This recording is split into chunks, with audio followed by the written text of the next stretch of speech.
와악하고 앉아있네. 네, 별에는 사람들 12월호 올해 마지막 회 시작하겠습니다. 네. 나이가 먹으면서 이 와사리 소리가 점점 작아져요. 제가.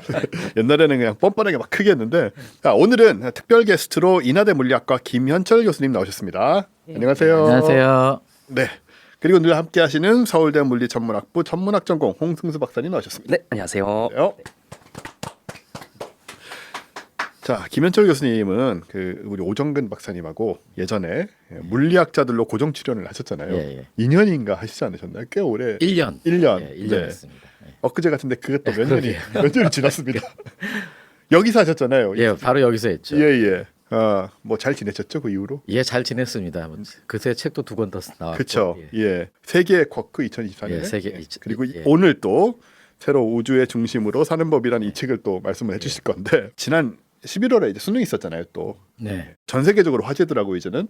뭐 우리나라 수능에는 맞아요. 국가 전체가 이렇다 하면서 막 쇼츠 뜨고 막 그걸 보면서 비행기도 못 내리니까. 네. 예. 특히 뭐죠? 영어 듣기 평가할 때 네. 이럴 때 뭐 나라 전체가 침묵한다느니 뭐 저는 안 했어요. 뭐 시골에 살고 해가지고 개념이 없었는데 근데 이제 이때가 되면 또 학력고사, 뭐 수능 이런 거 다 떠오르고 김현철 교수님은 당연히 학력고사, 그렇죠. 저는 학력고사 세대죠. 예비고사 이건 또 아니시죠? 예비고사는 또 저보다 위에. 조금 위에 그죠? 예비고사, 본고사. 한 2년 위에까지 그렇게 멀지는 않군요. 예. 그렇게 멀지는 않습니다. 저도 학력고사, 그러니까 저는 이제 거의 끝물이었고 박사님은 당연히 수능 세대죠. 수능 예. 세대. 그럼 박사님 같은 경우 수능 때 뭐 수시 있고 막 이러던 때예요? 그렇죠. 예. 그것도 그래서 있던. 네, 저는 수능을 사실 응시하지는 않았고요. 네, 세대긴 수시로 하죠. 그냥 예. 그런 경우 많이 있으니까 요즘은 그렇죠. 네. 그렇게 이렇게 바뀌어 왔던 그런 상황들이 뭐 또 생각도 나고 항상 이때만 되면 저희는 과를 먼저 지원을 한 다음에 가서 시험을 쳤었어요. 그래요? 예. 그래서 제 기억나는 게 어디야 서울대 사범대 고등학교인가 뭐 사대부 속고등학교지 않습니까? 그 고대 옆에 어디 있었는데 당시에 거기 가서 한겨울에 훨씬 추웠어요. 이거보다 12월 달이었고. 맞아요. 네. 그래서 굉장히 두껍게 입고 갔는데 바로 옆에 조개탄 난로를 놔둬가지고 너무 더워서 땀 펄펄 흘리고 막 엄청 고생했던 그런 기억이 시험을 하나 생각 안 나고 그것만 생각나거든요. 이렇게 변해서 뭐 수능으로 바뀌고 수시도 되고 해서 좀 나아 보이지만 여전히 인생이 너무 짧은 한순간에 결정이 되는 거. 그렇죠? 이것의 불합리성 그리고 그 압박감 이거는 좀 여전히 정상적이지 않다. 그런 생각이 좀 들잖아요. 그렇죠? 네. 그리고 또 가장 요즘 뭐 사회생활 보면 또 많이 보입니다만은 그날 이후에 성취나 성장과 별 상관없이 또 과도하게 중요시되는 그 청소년기의 시험 성적. 예. 그리고 그 결과로 학부 학벌이 좀 평생 따르는 좀 기괴한 사회예요. 예. 저는 보면은 이렇게 선생님들이나 박사님들, 뭐 교수님들 많이 만나시면 심지어 뭐 석박사 공부를 어디서 했느냐 보다도 더 중요한 게 고교 어디 졸업했냐 그리고 학부 어디 들어갔느냐 이게 더 중요하더라고요. 이런 인맥의 세계는 그런 것에 전혀 상관없이 살아온 저로서는 사실 정말 전 상관없이 살았잖아요. 그럼 이해하기 힘들고 그리고 여전히 좀 이상하다는 생각이 드는 면이 없잖아 있습니다. 근데 사실 오늘 김현철 교수님 책이 좀 그런 내용도 좀 그쵸. 있고 그죠? 사실. 실은 그게 주 내용이죠. 그렇죠. 예. 그래서 제목은 우주의 중심으로 사는 법이라 이것은 우주의 중심은 블랙홀일까 뭘까 이런 생각도 하고 우주의 중심을 드디어 발견한 것인가 없다고 들었는데 라고 생각하고 봤더니 여기 소제목에 있는데 이론 물리학자가 말하는 마음껏 실패할 자유라는 이게 이제 기본적으로 핵심 주제이기도 하고 그래서 이제 이 책과 관련돼서 얘기를 좀 들을까 또 하고요. 근데 이 제목은 직접 지으신 건가요? 우주의 중심으로? 아니요, 제가 지은 건 아니고 빠르게 굉장히 빠르게 거부를 뭐. 저 솔직히 좀 거부감이 있었어요. 네네. 왜냐하면 우주의 중심이라는 말 자체가 지나치게 좀 그렇죠. 제중심적인 것 같고 그다음에 어떤 분이 또 지적했던 이건 나르시시스트 같은 그러면 내가 최고야 뭐 이런 것도 있고 그래서 처음에는 보통 제가 출판사 말은 잘 들어요.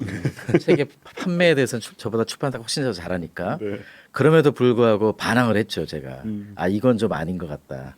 그런데 한 30분 이야기하다가 설득당했어요. 결국 그렇게 되더라고요. 결국 그렇게 되더라고요. 그래서 원래는 이제 그럼 이런 제목이 아니고 조금 험블한 제목으로 준비하셨던가요? 예. 근데 결국은 그렇게 됩니다. 그럴 수 없이. 험불한 제목도 이제 패자 부활전?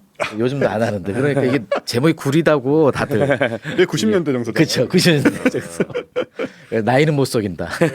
요즘 보면 그 홍승수 박사님도 보기보단 나이가 있으세요. 되게 젊어 보이시는데. 보기에는 뭐 30대 같잖아요. 예, 예. 30대 심지어 초중반으로 볼 수 있는데 그렇진 않잖아요, 그죠? 예. 그건 아니죠. 저도 중반은 아니죠. 솔직히 몰라요. 저는 그런 걸 안 물어보는 사람이라 교수님도 정확하게 예. 어떻게 연배가 어떻게 되시지 정확하게 모르고요. 40대 중반? 그러세요, 진짜. 자, 이러기 시작하면 여기서 방송이 안 되고 이제 공방으로 시작게 되는데 형이라고 부를 뻔했습니다. 저한테 동생이시니까 그렇게 되면 이제 서열이 엉망진창이 되죠. 아무튼 이런 옛날 생각을 하다 보면 정말 뭐 그런 거 있잖아요. 이렇게 우리 어릴 때 우리는 아니고 제가 어릴 때 그러니까 우리 부모님이 주로 옛날 얘기에 대표적으로 표현하신 게 일사후퇴 때 얘기다 뭐 이런 예. 얘기를 하셨는데 일사후퇴가 이제 1951년 1월 4일이니까 제가 중학교 때 저희 부모님이 그 얘기하실 때는 불과 한 34년 30몇 년 전이었던 그렇죠. 거예요. 그러니까 지금 90년대가 지금부터 30몇 년 전 예. 아니겠습니까? 그러니까 세상이 이렇게 맞아요. 세월이 이렇게 빨리 지나고 아직 홍승수 박사님 아니더라도 교수님 을 필두로 저만 해도 이제 참 나이가 들었구나 우리가 또 이런 생각을 하게 되는 그런 느낌이 있는데 괜히 아까 90년대 얘기를 우리 하는 바람에 쓸데없는 얘기를 했고요. 자, 근데 교수님은 제가 알기로는 90년대 초에 뭐 학사 석사 다 하시고 그렇죠. 그런 다음에 90년대 초까지 박사까지 다 했죠. 저는. 박사 다 하셨네요. 예, 예. 인하대에서 학사 석사를 학사 석사 하시고 그 다음에 독일 가서. 가셔서 박사 하셨잖아요, 그죠? 예.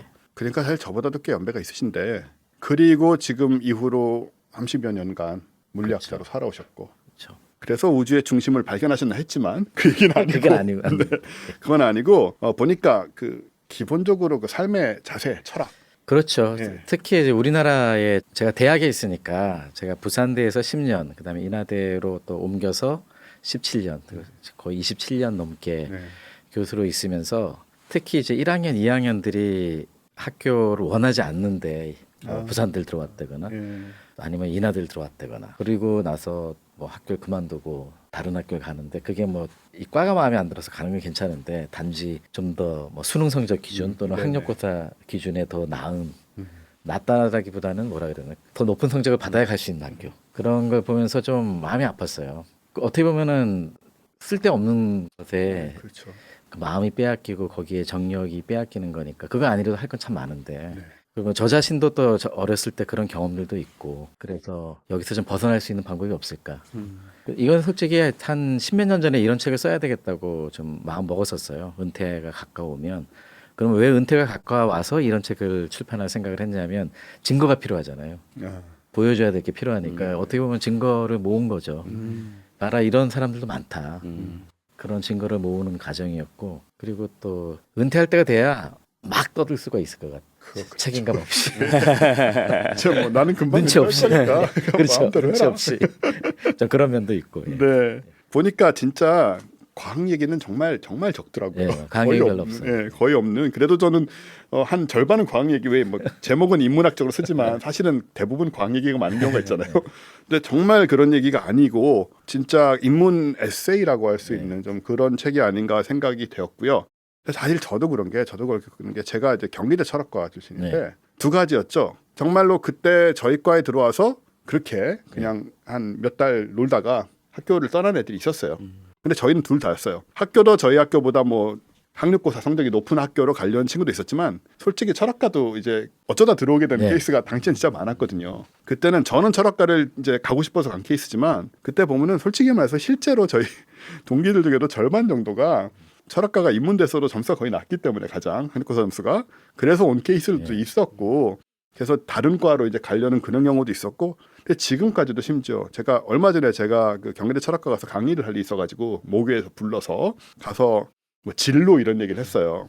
왜냐하면 제가 사실 철학과는 참 진로가 그때나 지금이나 전망이 좋지는 않습니다.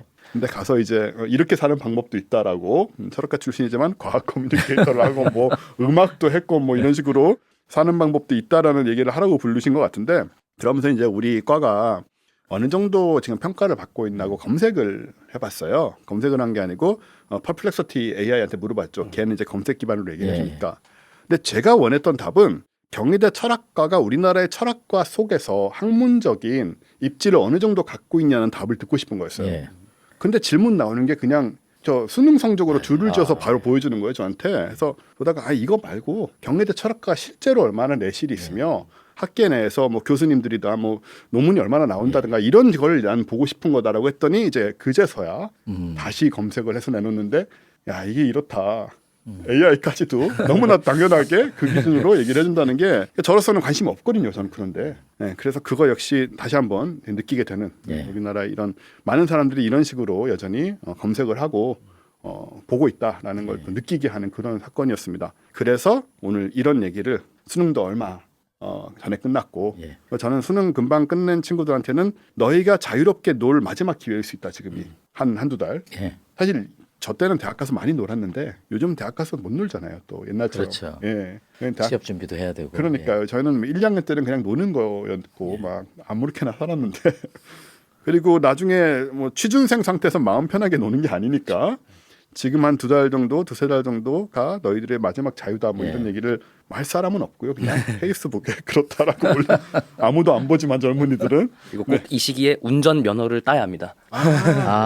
이 시기를 놓치면 기회를 잡기 어려워지죠. 그 시기를 놓치면 이제 28살에 되게 것처럼 그런 상황인데 여하튼 뭐 여러 가지 그 상황들이 느낌들이 있는 시기에 딱 이 책을 보고 아 좋다. 그래서 교수님의 말씀을 이제 지금부터 좀 들어보려고 합니다.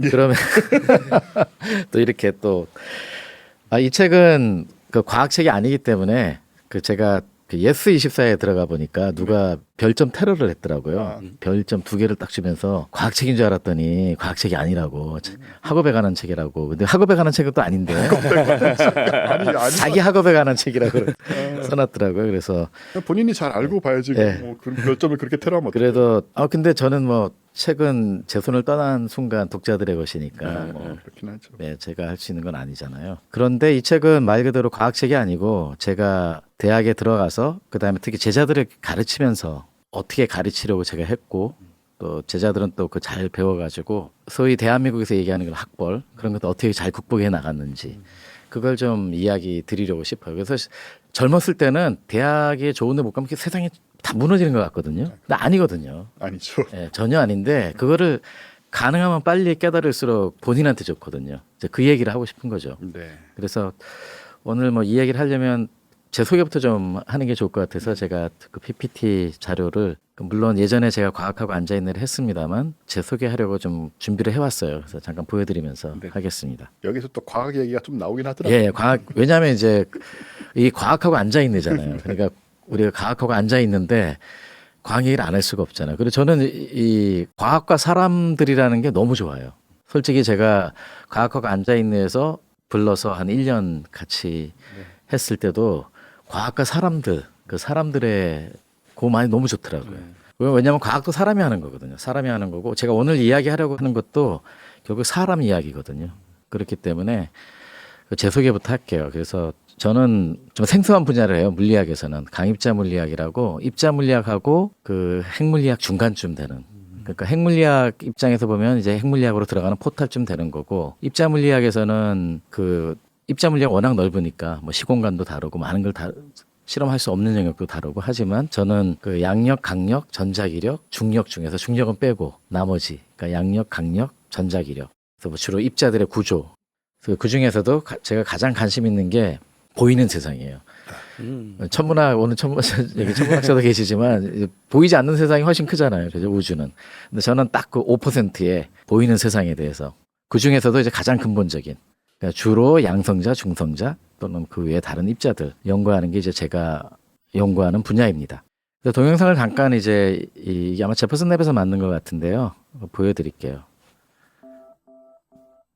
그래서 제가 연구하는 거는 일단 사람 머리카락 안으로 들어가 보면 이제 생물학 수준에서 다루는 그런 이런 파이버라든가 이제 뭐 이런 세포들이 보이죠, 그죠? 여기 머리카락이라고 한 100 마이크로미터 정도 되는데 그래서 조금 더 들어가면 이제 이 세포 구조들이 보이죠. 뭐 제 분야는 아닙니다만. 그래서 많이 들어가셔야 되죠. 많이 들어가야 돼요. 절반도 못 왔네요. 그래서 이게 한 마이크로미터 정도 되고 조금 더 깊숙이 들어가면 이제 뭐 한 10나노미터 정도 이런 구조들을 볼 수가 있고 근데 10나노미터도 너무 커서 안에 잘 안 보이죠. 그래서 나노미터 그 밑으로 이제 내려가면 뭔가 이런 생물학에서 요즘 분자 생물학에서 많이 보는 네. 그런 그림이 보이죠. 이제 조금 더 들어가면 이제 이 분자들이 보여요. 아직도 원자들도 어마어마하게 보이고. 크잖아요. 예. 이제 분자들의 속으로 이제 더 들어가 보면 이렇게 원자가 보이죠. 드디어. 예. 그럼 이제 주로 화학에서 다루죠. 이 안에 뭐 고등학교 때 들어봤던 오비탈 같은 네. 전자 오비탈. 근데 여기서 더 들어가요. 한참 더 들어가야 돼. 끝없이 들어가야 돼요. 그러게요. 아직도 여기서 하고 태양계에서 있어요. 끝에서 끝까지 가는 것보다 더 깊이 들어가는 그러니까 우주 거거든요. 보는 느낌이 있잖아요. 이럴 때 보면. 예. 그러면 이렇게 핵이 원자 핵이 보여요. 그런데 이제 이 원자 핵은 또 뭐로 되어 있냐면 양성자, 중성자로 되어 있거든요. 그 중에서 제가 주로 연구하는 게 양성자, 중성자. 그 안에 쿼크를 연구하는 게 제 연구 분야예요. 네. 그래서 이런 걸 연구합니다. 이런 영상을 비슷한 걸 보긴 했는데 예. 여러 번 이건 또 처음 보는 것 같습니다. 예. 야. 그래서 이게 비슷한 영상으로 천문학자 버전 있죠. 아 그렇죠. 맞아. 네. 우주에서부터 막 쭉 빠졌다 들어왔다. 스케일 하는 거. 아웃하는 거. 예. 네. 그래서 이 제가 한 뭐 30년 가까이 연구해 온 건 핵자의 질량은 어떻게 생겨나는가, 뭐 핵자의 스핀, 핵자는 뭐 과학하고 앉아 있는 애를 들으시는 분들 아마 아실 거예요. 양성자, 중성자의 스핀은 2분의 1인데 그걸 퍼미온이라 그러잖아요. 페르미온은 스핀이 2분의 1이고 핵자도 퍼미온이니까 스핀이 2분의 1인데 뭔 스핀 얘기를 또 하느냐. 근데 핵자는 안에 쿼크도 들어있고 글루온도 들어있어요. 그럼 걔네들도 스핀이 있는데 쿼크가 스핀이 2분의 1이고 글루온은 스핀이 1이에요. 이런 놈들이 또 핵자의 스핀을 줘야 되잖아요. 그 2분의 1을 어떻게 주는가. 그런 거 아직 우리가 잘 몰라요.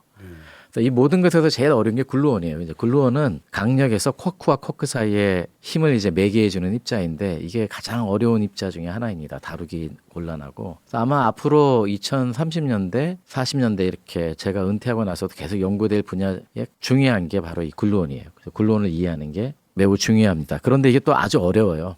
이걸 여기 비sob동이라는 말을 썼는데 아마 물리학자나 여기 천문학자들은 비sob동이라는 말을 알 겁니다. 이 비sob동은 이거 설명하면 길기 때문에 그냥 건너갈게요. 다루기 힘들다. 예. 어지간한 방법으로는 다루기 힘들다. 양자 생력학은 이제 제가 세 개의 쿼크를 썼는데 작년에 그 세 개의 쿼크가 바로 양자 생력학에 대한 이야기였어요. 그래서 강력의 근본 이론 그게 양자 생력학입니다. 그럼 거기에 예를 하나 딱 들어보면 여러분 히그스 입자 알죠? 히그스 입자가 기본 입자들에게 질량을 준다. 그런 건 한 번쯤 들어보셨을 거예요. 그러니까 전자의 질량을 킬로그램으로 이야기하면 9.11 곱하기 10의 마이너스 31승 킬로그램이에요. 쿼크의 질량은 조금 더 무거운데 10의 마이너스 한 29승 킬로그램 정도 돼요. 요 질량을 히그스가 줘요. 그런데 핵자의 질량을 보면 쿼크 3개로 이루어졌다고 그러잖아요. 고등학교 과학책에도 나오는 이야기입니다. 양성자는 위 쿼크 2개, 아래 쿼크 하나. 중성자는 아래 쿼크 2개, 위 쿼크 하나. 그러면 3개 곱하기 3을 하면 3 곱하기 10의 마이너스 29승 킬로그램이어야 되는데 실제로 실험을 해보면 1.67 곱하기 10의 마이너스 27승 킬로그램이 훨씬 무거워요. 이거는 정말 미스테리잖아요. 그럼 차이가 많이 나네요. 그렇죠. 차이가 엄청나게 나죠. 그러니까 히그스 입자는 양성자의 실제 질량을 주질 않아요. 그냥 쿼크의 질량까지만 줄 뿐이지. 그럼 이런 것들이 어떻게 해서 이 양성자의 질량 1.67 곱하기 10의 마이너스 27승 킬로그램을 갖게 되는가 양성자가 그걸 연구하는 게 지금 이 강입자 물리학에서 가장 중요한 문제 중에 하나예요. 오래된 문제이기도 하고 이건 이제 100년 된 문제죠. 100년이 지났지만 아직 풀지 못한 문제예요. 그래서 양성자의 질량은 어디서 오는 걸까? 이게 한 가지고 또 하나는 양성자의 스핀은 양성자 안에 쿼크도 들어있고 또 글루온도 들어있어요. 얘네들의 스핀을 다 합쳐야지만 양성자의 스핀을 주는데 이 부분도 오늘날 많이 연구하고 있는 분야입니다. 그 다음에 양성자 내부의 모습을 우리가 CT 촬영하듯이 주어진 조건 하에서 자세하게 이렇게 훑어보고 토파보는 거. 이걸 이제 양성자 토모그래피라 그러는데 이런 연구를 하기 위해서 미국에서 수조 원의 돈을 들여서 가속기를 짓습니다. 그게 이제 전자이온 충돌기라고 그 일렉트론 아이온 콜라이더라고 불러요. 영어로는. 이게 지금 어디에 짓고 있냐면 브룩헤이븐, 그러니까 뉴욕의 브룩헤이븐에 짓고 있어요. 원래 여기가 가속기가 있는 곳이었죠. 그 상대론적 중이온 충돌기가 있는 거기에 이런 전자 이온 충돌기를 짓습니다. 지금 미국이 그 과학에 대해서 상당히 지금 분위기가 안 좋잖아요. 안 좋은데도 불구하고 트럼프 정부가 이건 안 죽였어요. 아, 그러게요. 왜 안 했나 보네요. 예, 왜 그러냐면 그 트럼프 대통령이 처음 대통령이었을 때 트럼프 대통령이 이 프로포저를 땅땅 도장을 찍어준 사람이기 때문에 이건 자기 업적이에요. 그래서 다행히 이제 이건 아마 앞으로 계속할 것 같아요. 그래서 저로서는 천만다행이라고 생각합니다. 또 이런 거 외에 이제 쿼크가 여러 개로 이루어진 입자들, 쿼크가 4개로 이루어진 입자 또는 뭐 5개로 이루어진 입자 이런 연구도 하고 있어요. 그래서 4개로 이루어진 입자는 테트라쿼크라고 부르고 지금 이 보이는 것처럼 쿼크가 5개로 이루어진 입자는 펜타쿼크라고 불러요. 그래서 내년이나 내후년에 제가 이제 펜타쿼크 관련된 책도 하나 쓸 예정입니다. 그래서 이게 지난 한 10몇 년 동안 새로 발견된 입자가 60개가 넘어요. 그러니까 이런 강입자 물리학이 예전에는 한물 같다고 얘기했는데 이게 그렇진 않고 지금도 계속 새로운 입자들이 발견되고 그런 입자들의 구조를 연구하고 하는 게 제 분야입니다. 그래서 그리고 제가 이제 평생 연구하는 게 주로 강력을 주로 많이 연구했기 때문에 2021년 7월에 강력의 탄생을 제가 출판을 했고 작년 10월에 세계 쿼크가 나왔어요. 근데 작년 10월에 세계 쿼크가 나오면서 한강 작가가 노벨 문학상을 받는 바람에 책이 덮였어요. 모든 책들이 다 덮였어요. 모든 책들이 다 덮였어요. 그래가지고 행복했는데 개인적으로 조금은 아쉬워요. 네. 한 달 먼저 내거나 아니면 좀 늦게 낼 걸 이런 후회도 좀 했습니다. 그래서 오늘 이제 여러분하고 나눌 내용은 우주의 중심으로 사는 법. 그 우주의 중심으로 사는 법은 내 인생 내 뜻대로 사는 게 최고다. 그 얘기를 하고 싶은 거예요. 남의 눈치 보지 말고 부모님 뜻대로 솔직히 부모님 뜻대로 사는 것도 좋은 게 아니에요. 저는 제가 딸이 둘인데 딸 둘 다 자기들이 인생을 정해서 그렇게 살아요. 물론 뭐 제 집사람은 약간 불만이 없는 건 아닌데 그건 이제 기성세대이기 때문에 불만이 있는 거고 그리고 지금 20대들은 100세 넘게 살잖아요. 그러니까 뭐 지금 직장 생활을 하는 것도 우리 때는 꼭 회사에 다녀서 그 돈을 벌어야지만 그게 최소한의 삶인 것 같다고 생각했지만 이게 다 바뀌어야지 되거든요. 네. 그렇기 때문에 부모님들이 지금 자녀들에게 무슨 조언을 하는 게 실제로는 다 쓸데없는 조언들이에요. 저도 맨날 그런 얘기 하는데요. 예.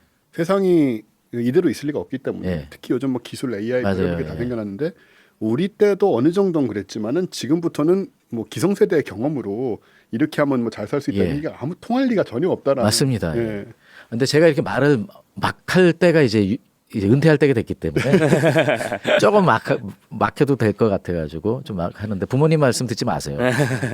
저 사실 그저께 중학교에 가서 예. 강연을 했는데 거기서 그런 얘기 합니다. 그냥 바뀌니까. 그리고 제 입장에서도 뭐랄까 저가 철학가 출신의 딴따라잖아요. 예.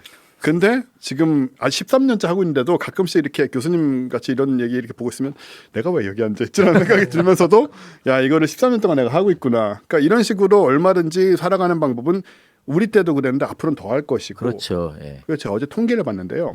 우연히 또 지금 직장인들이 퇴직하는 평균 연령이 49.5세랍니다. 그러니까 그 이후로는 이제 자영업을 해야 되든가 예. 뭐 소위 말하는 뭐 편의점을 하던가 뭐 치킨집을 예. 하던가 그렇게 되는 상황이니까 50세 이전에 다 퇴직을 하게 되는 평균이 그렇더라고요. 그러니까 뭐 교수님들만 해도 사실은 정년이 있으니까 좀 다른 얘기가 되고 저는 뭐 이런 일을 하니까 상관이 없고 예. 근데 그런 상황이면은 아까 말씀하신 것처럼 뭐 100세씩 사는 세상에서 절반에 맞아요. 예. 예, 그냥 끝나버리는 거니까 그게 삶의 틀이 돼서는 안 되겠다는 생각이 정말 들더라고요. 그런데 지금 또 뭐 의학하고 생물학이 워낙 무섭게 발전을 하니까 그러니까요. 노화의 비밀 같은 거 알아내는 속도를 보면 네.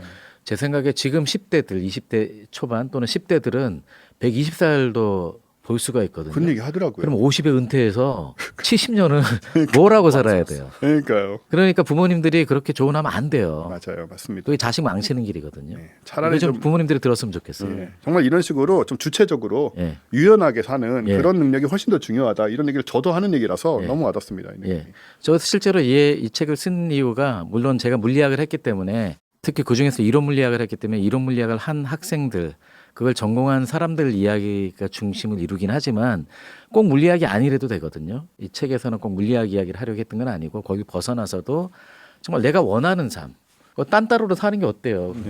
그렇게 살아서 내가 행복하고 그럼요. 그런다고 안 굶어 죽어요. 어지간히 어지간해서는 안 굶어 죽어요. 어지간해서는 안 굶어 죽습니다, 진짜로. 요즘 우리도 사실 그 뭐 천문학하면 굶어 죽지 않아요 이런 얘기들 뭐 들었다는 그 교수님 뭐 윤석열 교수님 심지어 그런 얘기 듣는데 안 굶어 죽어요.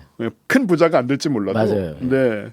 저도 이 책을 오늘 목차 위주로 제가 책 설명하고 뭐 그 이야기 좀 나누고 싶은데 제가 물리학을 할 때도 저희 부모님들은 말리지 않았어요. 그런데 다 야 그런 거 해서 뭐 먹고 사냐. 그다음에 제 고등학교 때 가장 친했던 친구가 원래는 물리학을 하려고 했어요. 근데 부모님들이 설득을 해서 거기는 의대를 갔어요. 의대를 갔고 저는 원래 문학을 하려고 했고. 문학이. 예. 이 책에 이제 제가 앞부분에 얘기를 하지만 뭐 딴 따르랑 다를 게 없어요. 저도 시험 빵점 받은 얘기죠. 예. 제가 수학 시험 0점 받았어요. 실제로요. 제 성적 확인해 보셔도 돼요. 고등학교 2학년 말에 제 수학을 0점 받았는데 그 수학을 0점 받은 사람이 지금 이론 물리학을 하고 있어요. 이거는 말이 안 되는 얘기잖아요. 우리나라 같은 데서는. 그런데 말이 안 되는 거는 전부 다 옆에서 주어들은 잘못 되는 이야기들이라는 거죠. 실제로 인생은 훨씬 더 다양하고 선택할 길은 많은데 그걸 좀 깨고 싶었어요. 그래서 이 책을 쓴 건데 근데 책을 좀 제가 또 공부를 하는 사람이니까 너무 겸손하게 썼다는 말도 있고 너무 차분하고 지나치게 담백하게 써서 그래서 책이 좀 안 팔리는 것 같기도 해서 제가 출판사에 좀 미안합니다. 이게 나온 게 언제죠? 이게 10월 말에 나왔어요. 10월 말에 나왔어요. 보셔야죠. 이제 얼마 안 됐는데요. 뭐 지금 이게 지금 12월호로 나가긴 하지만 네. 지금 11월 중순이거든요. 네. 지금 녹화하는 날은 지금 뭐 그래서 제가 목차대로 잠깐 설명을 드리면 이 동종교배 이게 우리나라의 제일 큰 문제예요. 예를 들면 지금도 이거 제가 오늘 말을 조금 막 할게요. 그럼요. 대놓고. 편하게 하십시오. 예. 이 자리에서. 서울대, 연대, 고대 교수들의 분포를 한번 보세요. 분포를 보면 서울대 교수들은 서울대 출신들이 압도적으로 많고 연고대도 연고대 교수들이 압도적으로 많아요. 우리나라가 작아서 여전히 잘 유지하고 있는 거예요. 근데 이거 세계 시장에 딱 내다 놓으면 경쟁력이 정말 없는 대학들이 돼요. 그 하버드대나 뭐 좋은 학교들 보면 물론 하버드대 출신들도 있어요. 근데 그 특정 대학 출신이 7, 80% 넘지는 않아요. 그러니까 제가 부산대 있을 때 되게 자랑스러웠던 게 제가 부산대 교수가 되고 나서 10년 이후에 그 한 대학 출신이 20% 넘질 않았어요. 근데 지금 인하대 물리학과가 그래요. 지금 인하대 물리학과에 한번 홈페이지에 들어와서 한번 보세요. 인하대 출신, 뭐 서울대 출신, 한때는 서울대 출신이 아주 많았는데 지금은 우리가 교수 평가를 하고 또 교수를 뽑을 때 오직 그 좋은 논문을 썼느냐, 그 다음에 세미나, 그 다음에 추천서 이런 거로만 뽑아요. 그래서 뭐 다양한 대학들, 뭐 고려대, 성균관대, 그 다음에 강원공대, 그 다음에 인하대 이런데 졸업하신 교수님들이 물리학과 교수님들이시거든요. 그렇기 때문에 제가 그걸 용납 못해. 동종 그 학교 이름을 따지고 하는 걸 용납 못해. 여기서도 제가 잠깐 썼습니다만 부산대에 있을 때 물리과에서 이런 이제 교수를 뽑는데 이런 적이 있어요. 영남대에서 학부를 나오시고 강주가기원에서 박사를 하신 여성 물리학자예요. 이분이 최종 그 쇼트리스트라 그러는데 그걸 한 4명 5명 뽑는 최종 후보자를 추리는데 거기 들었어요. 그때 연세 드신 교수님이 교수회의 때 이런 말씀을 하셨어요. 영남대 출신이 잘할까요? 근데 제가 그때 그런 얘기 들으면 참지도 못하기 때문에 우리가 언제 학벌 보고 사람 뽑았습니까? 출신 성분 보고 사람 뽑았습니까? 라고 제가 되들었거든요. 연세도 저보다 20살 많으신 교수님한테. 그리고 물론 이제 끝나고서 죄송합니다 하고 이제 그런 거죠 우리나라 사회가. 30분 동안 죄송합니다 이제 되들어서 죄송합니다 그렇게는 했습니다만 근데 실제로 그러면 안 되는 거거든요. 안 되죠. 우리나라의 가장 큰 문제가 저는 거기에 있다고 봐요. 아직도. 그리고 한 번 뭐 실패할 수 있는 거 아니에요. 그럼요. 수능 잘 못 보면 뭐 큰일 나나요? 지금 세상이 무너지는 것 같지만 절대로 세상 안 무너져요. 그래서 그런 얘기를 제가 2장에서도 좀 했고 저는 원래 문학을 하고 싶었어요. 그리고 제가 79년에 고등학교를 들어갔기 때문에 그때 79년 말 전두환이 정권을 잡고 80년대 무지 안 좋을 때잖아요. 저보다 나이가 훨씬 많으거든요. 그 정도 많으신지 몰랐어요. 저는 진짜로. 정말로 괜히 한 얘기가 아니고. 와. 저는 그래서 그때 고등학교도 보면 군대 같았어요. 저는 그게 못 참겠더라고요. 그래서 저는 공부를 접었어요. 공부를 접고 시만 썼는데 어떻게 보면 고등학교 때 저를 구원한 건 문학이었다고 생각이 드는 게 그때 힘들었는데 또 역설적으로 되게 행복했어요. 공부를 안 했잖아요. 남들 공부하느라고 죽어나갈 때 저는 시 읽고 시 쓰고 행복하게 지냈죠. 저 완전 남의 얘기 같지 않은 게 저는 밴드를 냈잖아요. 저 때까지도 군대 같았고요, 사실 이제 80년대니까지 저는 이제 밴드를 냈기 때문에 비슷한 방식으로 저도 공부는 안 하고 아주 뭐 예. 맞아요. 아 그런데 이제 그때 학력고사 3개월 딱 남겨놓으니까 걱정이 되긴 하더라고요. 저도. 대학은 가야 될 것 같고 그리고 친구는 너는 대학 안 가냐? 평생 시만 쓰고 있을 거냐? 그래서 그러니까 언뜻 걱정은 되더라고요. 그런 거죠. 그래서 그 공부는 하긴 했어요. 한 3개월 열심히 하긴 했는데 근데 이게 또 공부를 어중간하게 하면 갈 데가 정말 많잖아요. 정말 갈 데가 많아요. 공부를 잘하면 갈 데가 몇 개 딱 정해져요. 맞습니다. 근데 그 공부를 안 하면 갈 데가 많은데 저는 사실 물리학과가 땡기더라고요. 그 물리학과 하면 공학으로도 뭐 가기도 쉽고 그리고 뭔가처럼 순수해 보였어요. 그리고 저는 예 이과였기 때문에 그때는 교차 지원하면 손해를 봤어야 됐어요. 문과로. 그러니까 제 시를 가르쳐 주신 고등학교 그 국어 선생님들은 중앙대 문예창작학과 가라. 근데 성적이 일단 안 됐고 문예창작학과 갈 성적이 안 됐고 교차 지원하면 성적도 안 되는데 또 손해를 봐야 돼요. 그러니까 어차피 못 가니까 그냥 이과로 가자. 그래서 선택한 게 물리학과거든요. 근데 물리를 해보니까 재밌더라고요. 재밌어서 지금까지 이제 하게 된 거죠. 하다 보니까 재밌었고 어쩌다 시작했는데 막상 공부하니까 재밌었고 그래서 앞에 부분은 이제 주로 이 책의 1부하고 2부는 제 이야기입니다. 제 이야기고 그다음에 이제 대학원에서 또 인생은 누굴 만나냐가 되게 중요해요. 근데 저는 대학원에 제 지도 교수님 잘 만났어요. 지도 교수님 되게 잘 가르치시는 분이고 또 지금은 유튜버로도 꽤 잘 알려지신 차동호 교수님이신데 그 물리학의 산책 이런 거로 아주 잘 알려지신 또 강의를 무척 잘하시는 네. 분이세요. 그래서 저는 잘 그렇게 배웠고 그런 운도 되게 중요하죠. 예 맞아요. 그러니까 결국은 어느 대학에 들어가냐보다도 누굴 만나느냐가 인생에서 훨씬 중요하거든요. 그러니까 좋은 사람을 그러니까 부모 입장에서는 네가 좋은 옛날 부모님들이 친구 잘 사귀어라. 이건 되게 좋은 조언이에요. 그다음에 차라리 좋은 학교를 가라는 말보다는 좋은 사람을 만나라. 그게 훨씬 더 도움되는 말일 것 같아요. 그래서 그 1부하고 2부가 제 이야기고 제가 정작 이 책에서 하고 싶었던 얘기는 3부도 이제 제 이야기인데 3부도 저는 박사 과정을 되게 힘들게 했어요. 박사를 독일로 갔는데 독일어 못해도 된다고 그래서 독일의 그 디렉터가 초청을 했어요. 그래서 너 독일 와서 공부해라. 저는 미국으로 이제 유학을 가려고 미국으로 유학 준비를 하고 있었는데 제 지도 교수님도 너 독일 가서 공부해라. 그래서 독일 가서 그럼 공부하겠다고 했는데 박사 과정이 그런 데인지 몰랐어요. 독일은 박사 따기 어려운 걸로 유명하지 좀 힘들어요. 왜냐면 관리를 안 해요. 예.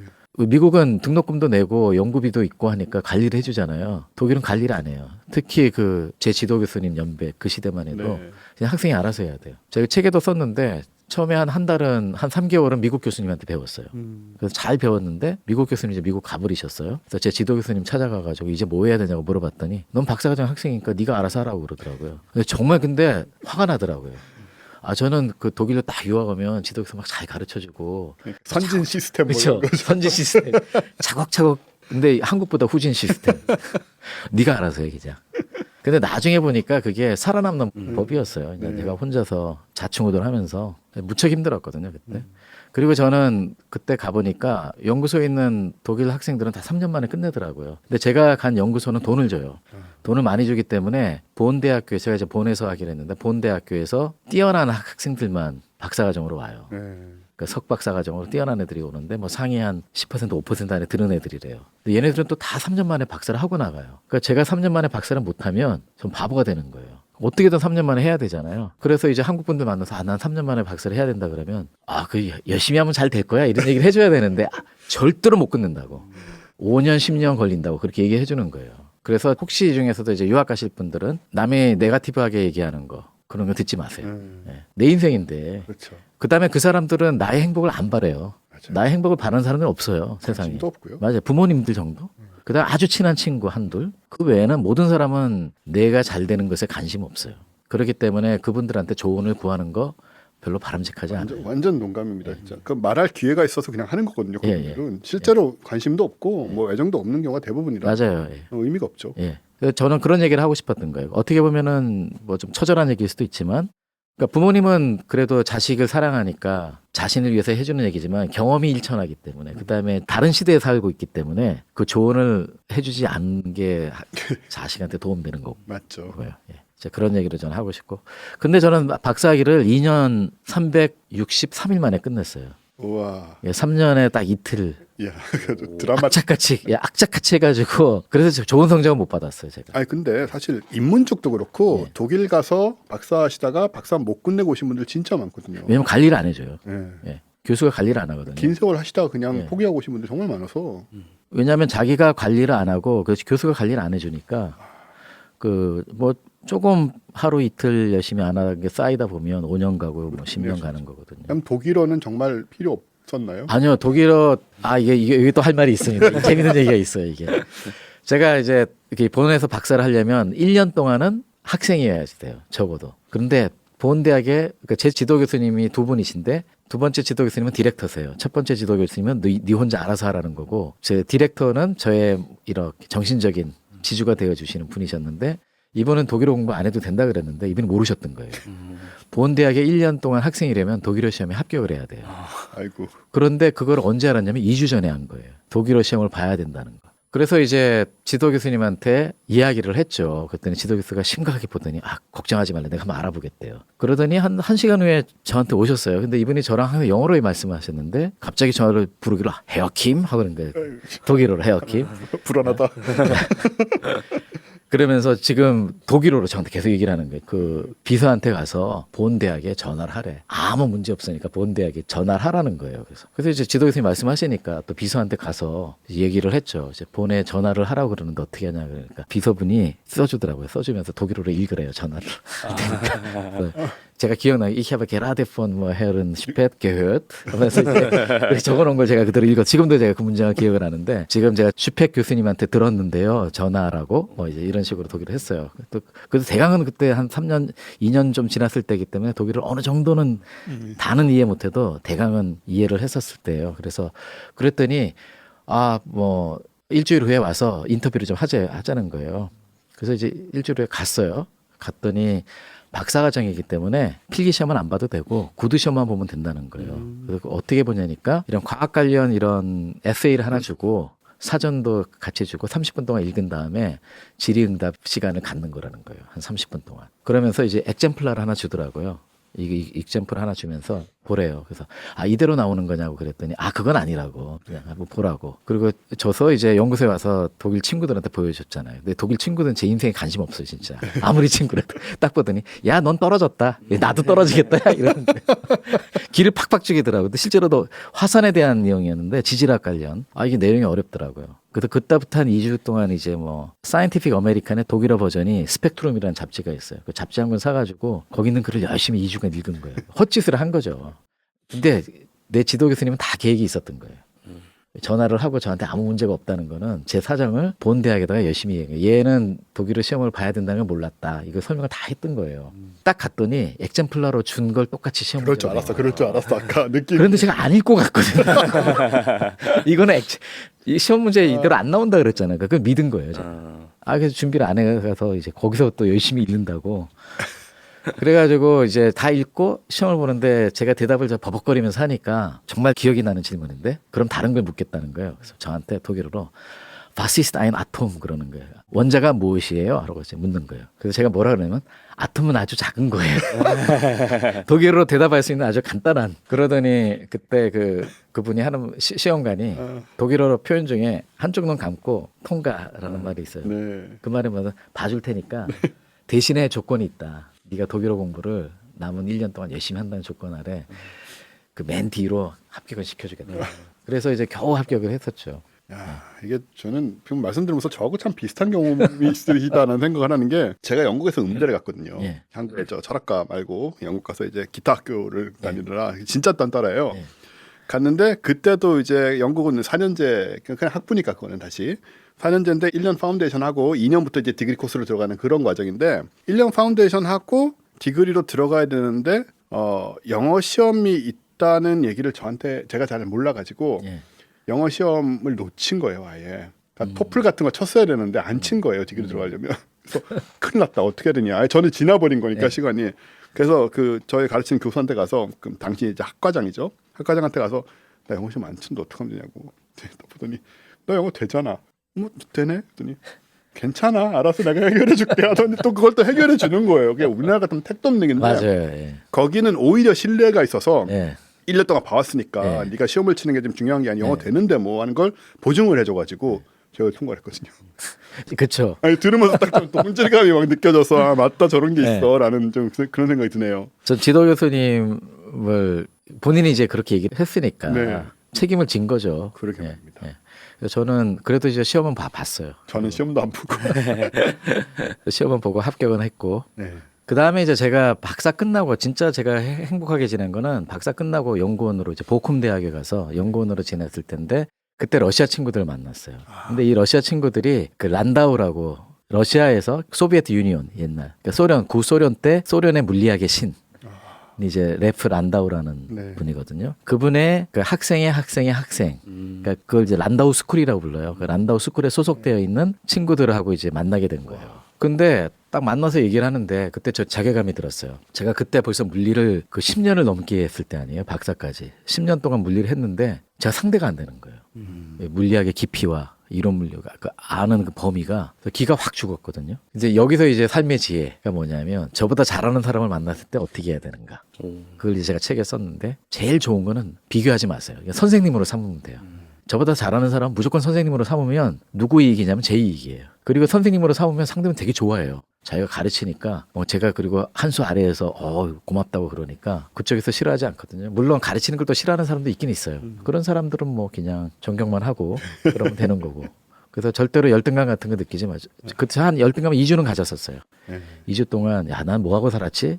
열등감을 가졌었는데 열등감 하등 저한테 도움이 안 되거든요. 그래서 3부에 13장 14장에서 제가 좀 그런 이야기들을 했고요. 이 또한 저도 연구에서 똑같이 겪거든요. 범죄가 천재를 만났을 때 진짜 맞아요. 저보다 어린 친구인데 뭐 그냥 말도 안 되는 거예요. 연주가. 그래서 어떻게 해야 되지? 뭐 이런 그 말씀대로 그 비교를 하면 안 되는 거니까. 맞아요. 학교 못 다니거든요. 그러면 그런 느낌은 좀 비슷하게 또 받은. 그러니까 원래 놀다가 공부하는 사람 다 비슷한가 봐요. 놀다가 이제 뒤늦게 뭘 하려다 보니까 뒤늦게. 좌충우돌하면서 맞아요.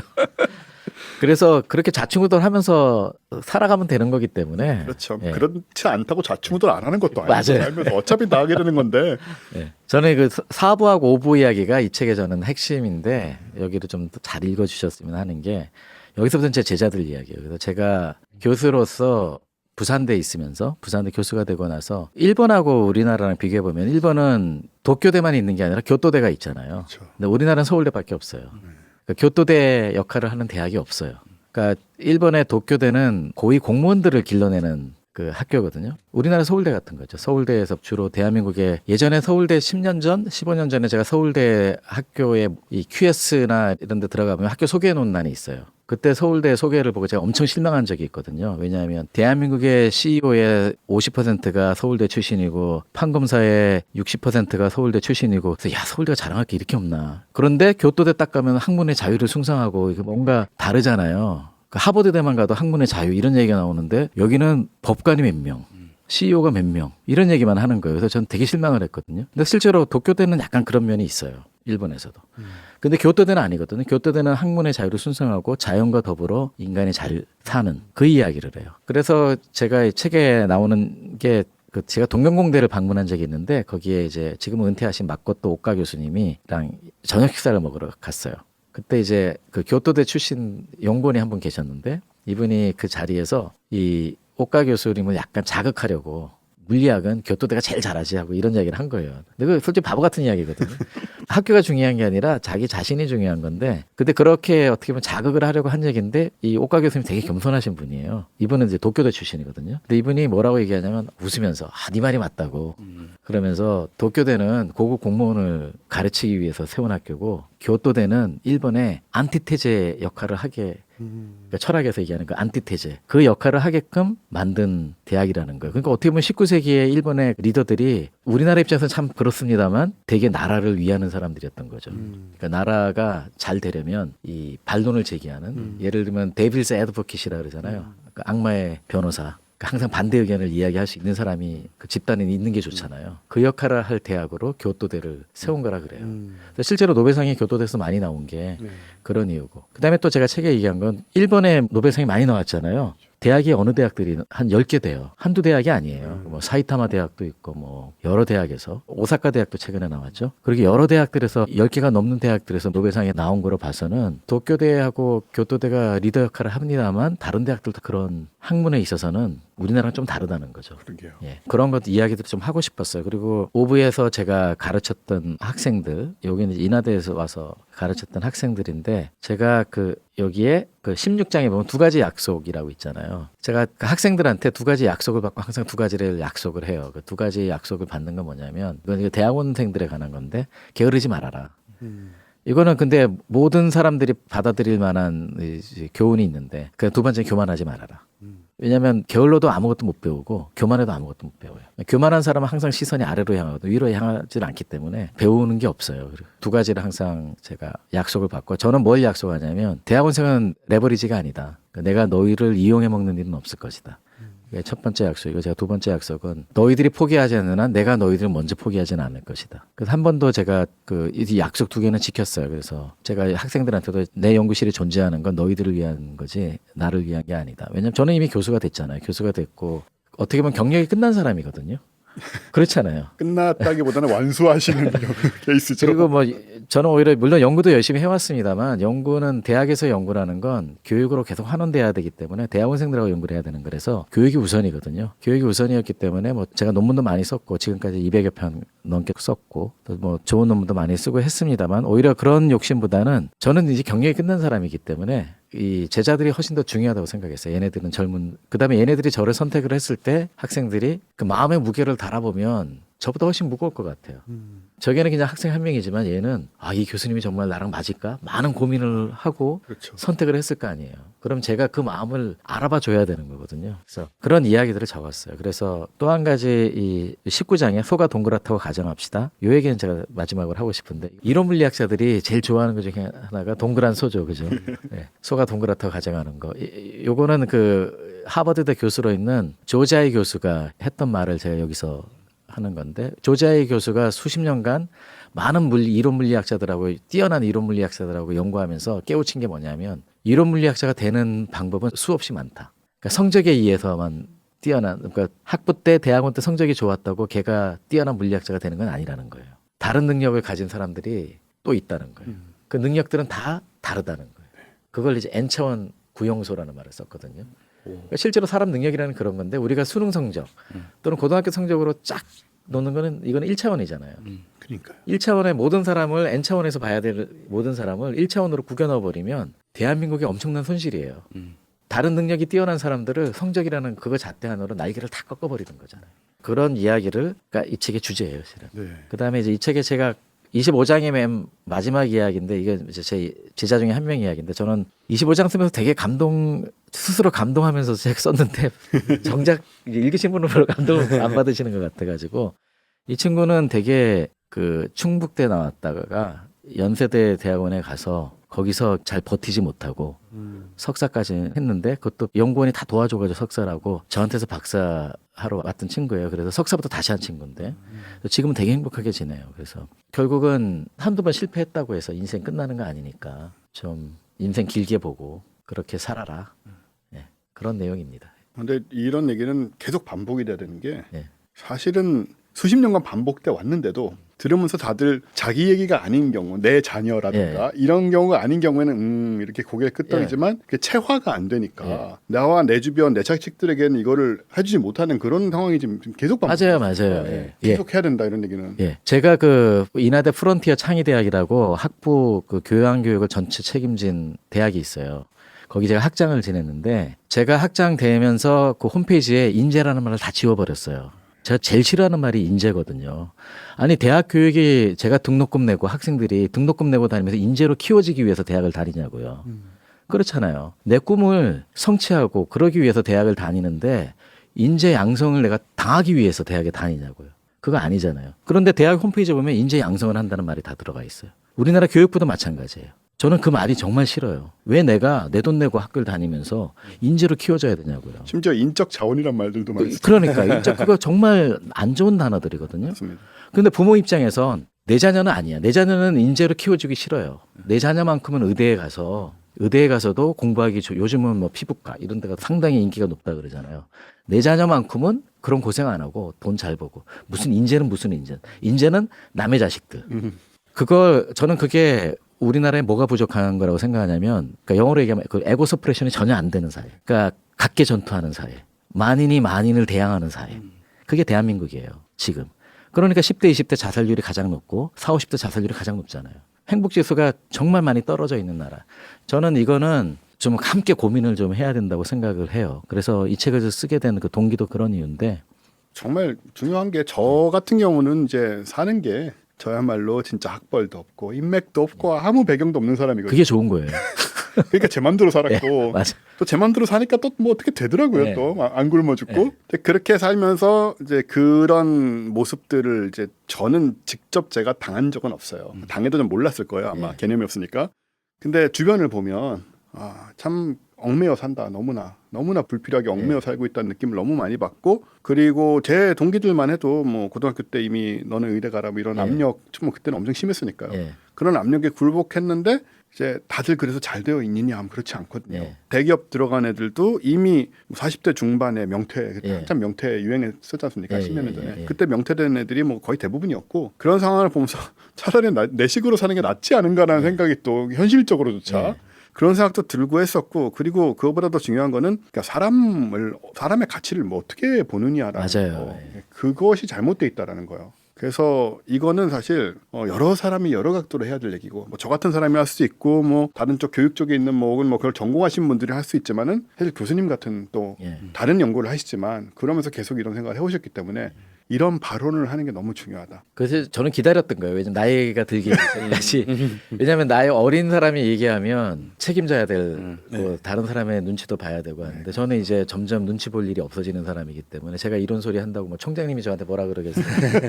학과 동료 교수들이 저 나이 드신 교수님들이 뭐 저럴 수도 있는 거지 뭐 그렇게 얘기하고 넘어가기 때문에 저는 이제 그런 얘기를 좀 세게 해도 될 나이에 이르렀고 제가 그런 문제 그다음에 제 나이에 오히려 기득권을 가졌기 때문에 그런 얘기를 안 해요. 그러니까요. 그런데 이런 나이에 정말 해야 되거든요. 그 오히려 기득권을 내려놔야지 되고 저는 이 자리에 이게 뭐 과학하고 앉아 있는 데서 할 이야기는 아닙니다만 대한민국 20대들이 정말 힘들어요. 저는 왜 힘드냐면 이것도 제가 대놓고 얘기할게요. 40, 50대들이 20대들 등쳐먹는 사회라고 대한민국이. 보세요. 회사에 가서 정규직 안 주잖아요. 인턴하고 그 혜택은 누가 받아요? 그 회사에. 저는 그거 진지하게 고민해야지 된다고 생각해요. 20대들을 위한다는 말 하지 말라고요. 등쳐먹으면서. 저는 제가 교수기 때문에 항상 20대 편이에요. 그리고 항상 20대에서 생각을 해요. 그래서 그런 것들을 저는 약간 오늘 좀 세게 얘기하는 건데 좀 문제의식을 좀 가졌으면 좋겠다는 거예요. 그러잖아요. 뭐 20대들 보수화된다고 그러잖아요. 그러면서 욕만 해요. 아니에요. 그렇게 그러면 안 돼요. 맞습니다. 왜 그렇게 되겠어요?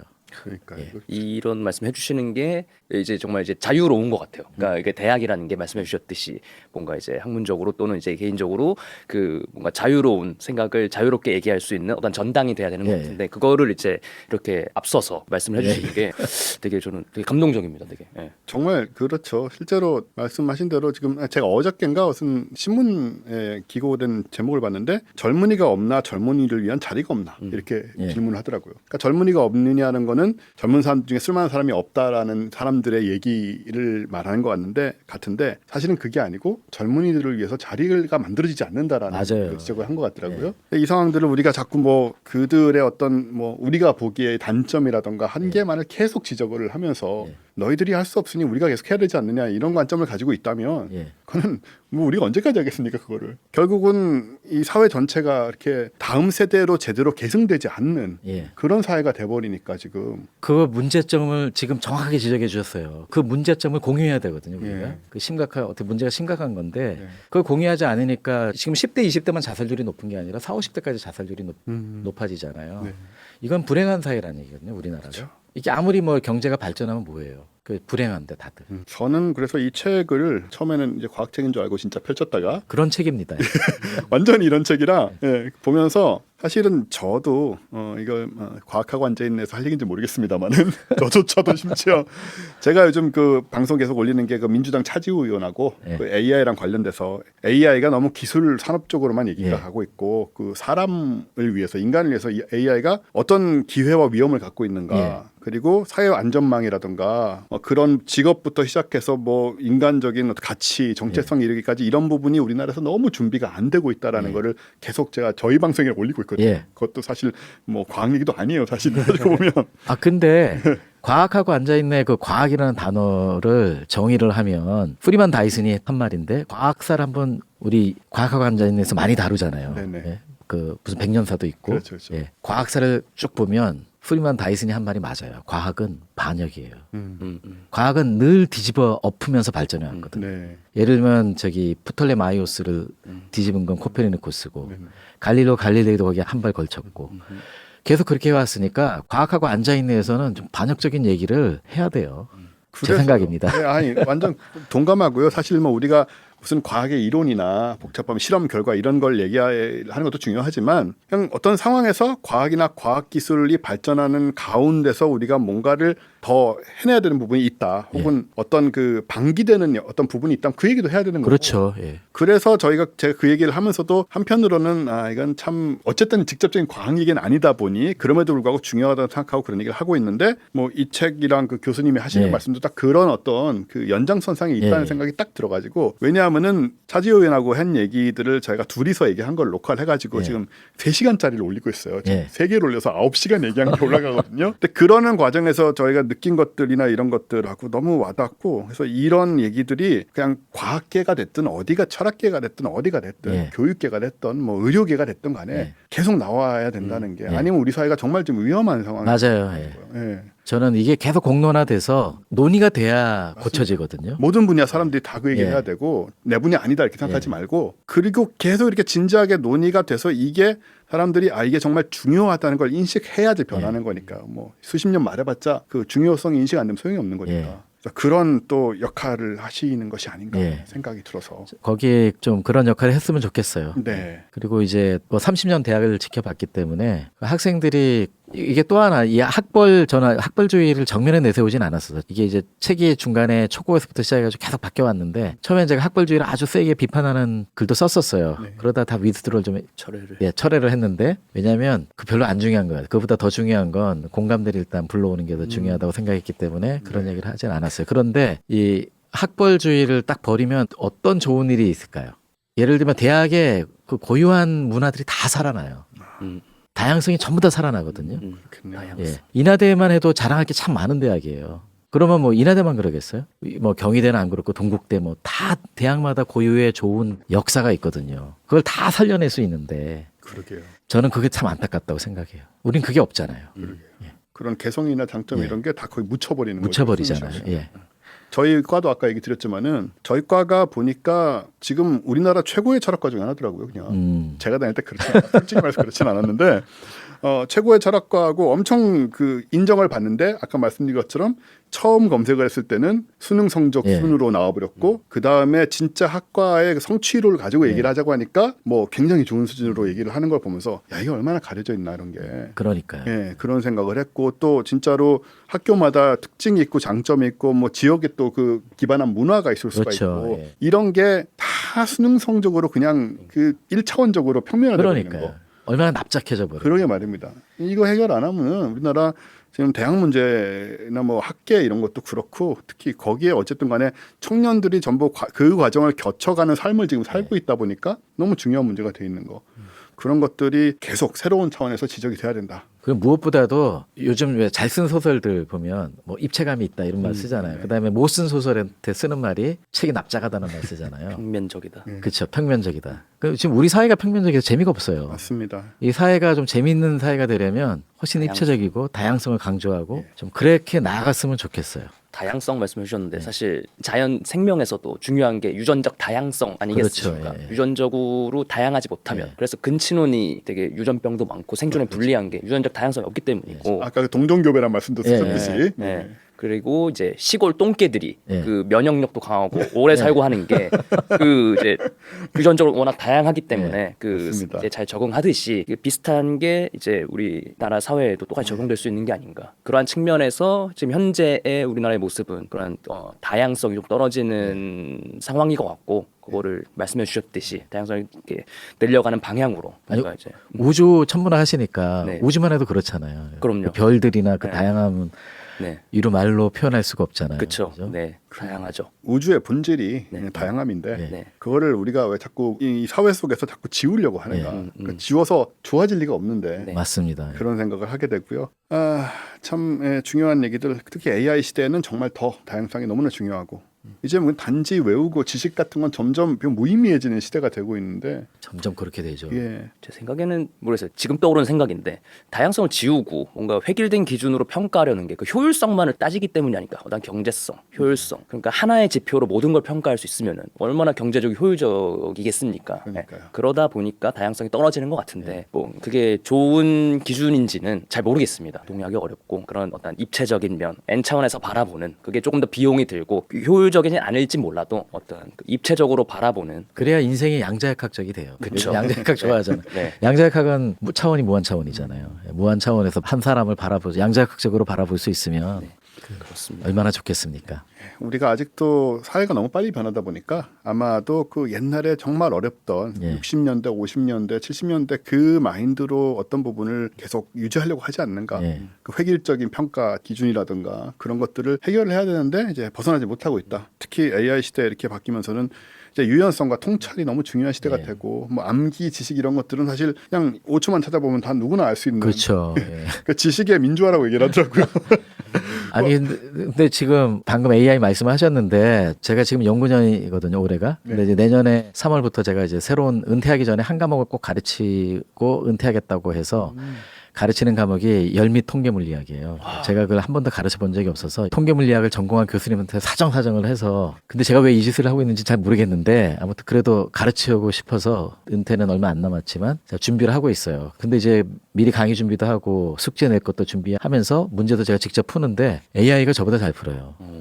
그런데 안 틀려요 지금은. 그러니까요. 학부 문제를 틀리질 않더라고요. 그러면 이제 뭘 고민해야 되냐면 숙제를 내야 되나 말아야 되나를 제가 이제 고민해야 돼요. 맞습니다. 요새 또 한창 이슈 많지 않습니까? 네. 네, 부정행위 관련해서. 예. 그래서 이게 이런 세상에서 예. 부모님이 자식한테 조언하는 게 바람직하지 않다고 생각해요. 그러니까요. 지금 뭐 중고등학생들한테 걔네들이 이제 의사가 만약에 된다고 하면 의대 예과 본과 끝나고 뭐 남들의 경우 군대 갔다 오고 그런 다음에 인턴하고 레지던트 하면 십몇 년 최소한. 예. 그러면은 지금부터 이제 십몇 년이면 2040년 뭐 이렇게 예. 되는데요. 그때 세상이 지금과 같을 리가 없고. 다를 거예요. 진짜 이런 부분들 여러분 보시는 분들도 아마 뭐 애들 키우는 부모님 많으실 텐데 좀 진지하게 생각해 보셔야 돼요. 우리가 경험했던 성공 공식은 더 이상 통되지 않는다는 거. 사실 옛날에도 별로 안 통했는데 그래도 어거지로 어떻게 했다고 하면 앞으로는 정말 안 통할까라는 걸 한번 생각을 해보시고 우리가 자녀들하고 얘기를 해야 된다. 그렇게 생각이 되고 너무나 중요한 얘기를 다시 한번 우주의 중심으로 사는 법. 네. 이론 물리학자가 말하는 마음껏 실패할 자유. 괜찮다. 괜찮습니다. 네, 삶의 주인이 되는 게 중요하고 우주의 중심이란 건 삶의 주인으로 사는 거. 내 삶의 주인으로 소위 뭐 주권자 이런 말 하더라고요. 내 삶의 주권을 갖고 사는 거. 그게 얼마나 중요한가라는 얘기였고요. 저희 도서증정 이벤트 있습니다. 12월 5일부터 12월 14일까지 저희 사람들 회원 여러분만 되시는 거고요. 저희 그 뉴스레터 쪽으로 이제 링크가 나가니까 그 링크 보시고 신청하시면 되고 10권 12월 15일 날 발표되고요. 추첨입니다. 그래서 10권 드리게 되니까 다들 신청하시고 다들 열심히 받아가고 계시지만 이번에도 받아가시고요. 여하튼 이 책 좀 많이 읽어서 사람들이 좀 이 기회에 지금 사실 저는 이제 지금 뭐 문명 전환기가 아닌가 좀 그런 생각을 하는데 전환을 좀 잘해야 되지 않느냐 이런 부분까지 그런 생각을 하게 되고요. 교수님은 이제 말씀대로 은퇴가 얼마 안 남으셨으니까 더욱 강력히 발언해 주시고 이제 뭐 잘릴 일도 없고 이제 남은 3년간 네. 그냥 이제 뭐 은퇴하면은 또 발언해야 아무도 안 듣기 때문에 크게 시끄럽게 발언해 주시기를 바라겠습니다. 알겠습니다. 예. 자 이제 우리는 또 어쨌든 천문학 프로다 보니 천문학 얘기를 이렇게 얘기하니까 죄송하네요. 같이 뭐 이게 다 중요한 일이 끝났는데 천문학 얘기를 이렇게 하긴 해야 되니까 하셔야죠. 뭐 이런 느낌이 아니고 네. 당연히 원래 터줏대감으로서 우리가 좀 계속 하던 얘기가 있지 않습니까? 그럼요. 네. 오늘 아마 이 얘기는 끝나게 되나요? 드디어 이 거리 제기는 아니면 더 남았나요? 뭐 거리 제기는 뭐 얘기할 거리들이 워낙 많습니다. 예. 자, 그래서 이제 홍승선 박사님 우주 속의 그 거리 제기 얘기를 계속 한번 이어나가 볼까요? 네, 알겠습니다. 네. 이제 앞서 교수님께서 이게 사회 비판적인 얘기 그리고 이게 심금을 울리는 얘기들 많이 해주셔서 비슷한 결의 얘기를 또 이어 나갈 수 있으면 좋을 것 같은데 아닐 것 같은데. 그런가요? 거리 제기와 그 어떤 연관이 있을까요? 하지만 기대해 보겠습니다. 네, 제가 계속해서 이제 우주 속에서 거리 재기, 저 멀리 있는 천체들까지, 은하들까지 거리를 어떻게 재는가에 대해서 이제 시리즈로 얘기를 하고 있습니다. 네. 그 와중에 이제 지난 시간에는 블랙홀 주변을 도는 물이 있다. 맞죠. 그리고 그 물에서 레이저가 나온다라는 말씀을 드렸었습니다. 갑자기 거리 재기를 하다가 왜 블랙홀 주변을 도는 물 그리고 거기서 나오는 레이저 얘기를 왜 했냐라는 거를 다음 시간에 말씀을 드리겠다 하고 이제 넘어갔던 적이 있습니다. 네. 그래서 지난 시간 했던 얘기를 간략히 말씀을 드리면 NGC 4258이라는 은하 이름을 가지는 외부 은하가 있고 이 은하 중심에는 블랙홀이 있고 그 주변을 그 강착 원반, 그 블랙홀 안으로 물질이 유입이 되는데 그 물질이 쌓여 있는 강착 원반이 있습니다. 그 강착 원반에 블랙홀로부터 너무 가깝지도 너무 멀지도 않은 아주 적당한 거리에 물 분자들이 존재를 하게 되고 그러면 그 물 분자들이 블랙홀로부터 오는 어떠한 그 고에너지 어떤 그 빛 에너지를 받음으로써 물 분자가 들뜨게 됩니다. 그 들뜬 상태를 유지하면서 돌다가 어느 순간 떨어지면서 들뜬 상태가 바닥 상태로 떨어지면서 빛을 방출하게 되죠. 그럼 그 빛이 다른 들떠 있는 물 분자들을 자극을 함으로써 똑같이 같은 빛을 방출하게 되고 그렇게 빛의 방출을 유도하게 된다. 이것이 레이저의 원리다라고 말씀을 드렸었습니다. 여기서 제가 한 가지 궁금한 게 저 물이라고 했을 때 네. 많은 분들이 저기서 뭐 강 같은 게 막 아, 원반 주변에 돌고 이게 일반인의 생각이에요. 네, 강 같은 게 막 흐르고 있는 그런 되게 로맨틱한 상상을 할 것 같은데 이건 그냥 분자 상태인 거잖아요. 물 분자가 있다는 얘기죠. 어떤 뭐 네. 고체, 기체, 액체를 얘기하기 밀도가 어려워. 그렇게 높진 않겠고 물 분자. 물 분자가 있다. 네, 여러분 강이 흐르는 것이 아니라는 점을 짚고 넘어가고 싶었습니다. 수증기 정도는 되나요? 그 정도가 밀도가. 정확한 밀도까지는 모르겠는데 그 정도는 되지 않을까 싶은데요. 어쨌든 그쵸 물 분자가 있다. 물 분자가 뭐 얼음에 이제 붙어서 얼음 상태 그러니까 어떤 먼지에 붙어서 얼음 상태로 있지 않고 또는 너무 다 이온화되거나 물 분자가 다 이제 부서지거나 그 정도로 높은 온도에 있지 않고 적당히 물 분자 형태로 위치할 수 있는 거리가 있다. 과학적으로 물이라고 말할 수 있는 상태로 네, 어쨌든 그쵸. 있는 건데 네. 일반인들은 물이라고 하면 항상 액체만을 떠올리기 네, 때문에 여러분 우리 수십 년 했는데 저 바깥에 무슨 혜성에 붙어서 있는 물이란 건 다 얼음 상태고 네, 그, 네. 그 액체 물이 있는 게 아니듯이 네. 이것도 그런 것은 아니다라는 점을 네. 그래서 물 분자 구름에서 레이저가 나온다. 그거를 이제 마이크로웨이브에서 나오는 레이저다 해서 메이저라는 표현을 쓰고요. 그렇죠. 그 메이저의 신호가 굉장히 강력하기 때문에 우리 지구에서 관측이 가능하다라고 말씀을 드렸었습니다. 그거를 전파망원경으로 관측을 한다. 그래서 이제 신호 세기가 매우 강력하기 때문에 메가를 붙여서 메가 메이저라는 표현을 쓴다. 네. 이게 도대체 지금까지 거리 측정과 무슨 관계가 있느냐를 오늘 말씀드려보려고 합니다. 네. 거리 측정에 관해서 복습을 다시 하면요. 천문학에서 거리 측정하는 방법은 크게 세 가지 종류로 볼 수 있습니다. 첫 번째는 삼각 시차를 이용한 거리 측정입니다. 지구가 태양 주위를 돌면서 연주 운동을 하지 않습니까? 그럼 지구가 이쪽에서 별을 바라볼 때, 저쪽에서 바라볼 때 천구상의 매체로 위치가 다르기 때문에 그 각도 측정을 통해서 천체까지의 거리를 직접적으로 측정할 수 있습니다. 이거는 여기서부터 줄자를 가지고 별까지 거리를 재는 것과 거의 똑같다. 그만큼 정확한 방법이다 라고 할 수 있는데 이 방법을 적용하기에는 측정 가능한 거리가 매우 짧다. 매우 가까운 별까지만 측정이 가능하다. 그래서 더 먼 거리의 천체는 다른 방법을 사용하게 되는데 지금까지는 주로 표준 촛불을 이용한 방법에 대해 설명을 드렸었습니다. 우리가 고유 밝기를 알고 있는 이제 천체가 있다고 했을 때 이 천체가 밝기가 어둡게 보이면 멀리 있다라고 생각을 할 수 있는 거죠. 이런 방법으로 천체 거리를 추정을 할 수가 있는 거고 거기에 이용하는 표준 촛불로는 세페이드 변광성 또는 타이버네이 초신성 등 우리가 절대 밝기를 비교적 잘 알고 있다고 생각되는 천체들을 이용을 합니다. 그래서 이런 방식으로 측정한 천체까지의 거리를 광도거리라고 합니다. 생각해보면은 표준 촛불 말고 또 다른 방법으로 거리를 측정할 수가 있습니다. 바로 표준 자를 이용하는 방법입니다. 우리가 밝기를 알고 있는 천체가 아니라 크기를 알고 있는 천체를 우리가 알고 있다고 가정을 해보면요. 어떤 크기를 알고 있어요. 얘가 작게 보이면 멀리 있는 거겠죠. 또는 크게 보이면 가까이 있는 걸 테고 이런 식으로 어떤 절대 크기를 갖고 있는 알고 있는 천체가 있다고 했을 때 얘네가 우리가 관측할 때 어떤 크기를 보이느냐를 가지고 그 비율을 통해서 우리가 거리를 측정할 수 있습니다. 그렇죠. 멀수록 작게 보인다. 아주 심플한 개념입니다. 그래서 여기서 이용을 하는 게 계속 나와도 이해를 잘 못하고 있는 BAO, Baryonic Acoustic Oscillation. 정말 오묘한 개념이더라고요. 네. BAO도 어떤 크기를 갖고 있는 어떤 구조를 말하는 거고 또는 우리가 어떤 천체의 궤도의 크기를 다양한 물리 법칙을 통해서 유추를 할 수가 있는데 뭐 이런 것들을 계산을 하고 요게 하늘에서 어느 정도의 크기로 보이느냐를 가지고 거리를 측정할 수 있습니다. 요렇게 측정한 거리를 각지름 거리, Angular Distance라는 표현을 씁니다. 그래서 그 메가 메이저를 이용하여서 거리를 측정하는 방법이 바로 요 각지름 거리과 관련이 있고 또 그거군요. 네. 이 천체의 궤도 크기를 우리가 관측으로부터 측정을 할 수 있기 때문에 각지름 거리를 측정할 수 있는 상황이 되는 거거든요. 요거에 대해서 한번 말씀을 드려보겠습니다. 오늘 얘기를 하기 위해서 필요한 사전 지식이 있는데 바로 행성의 케플러 운동입니다.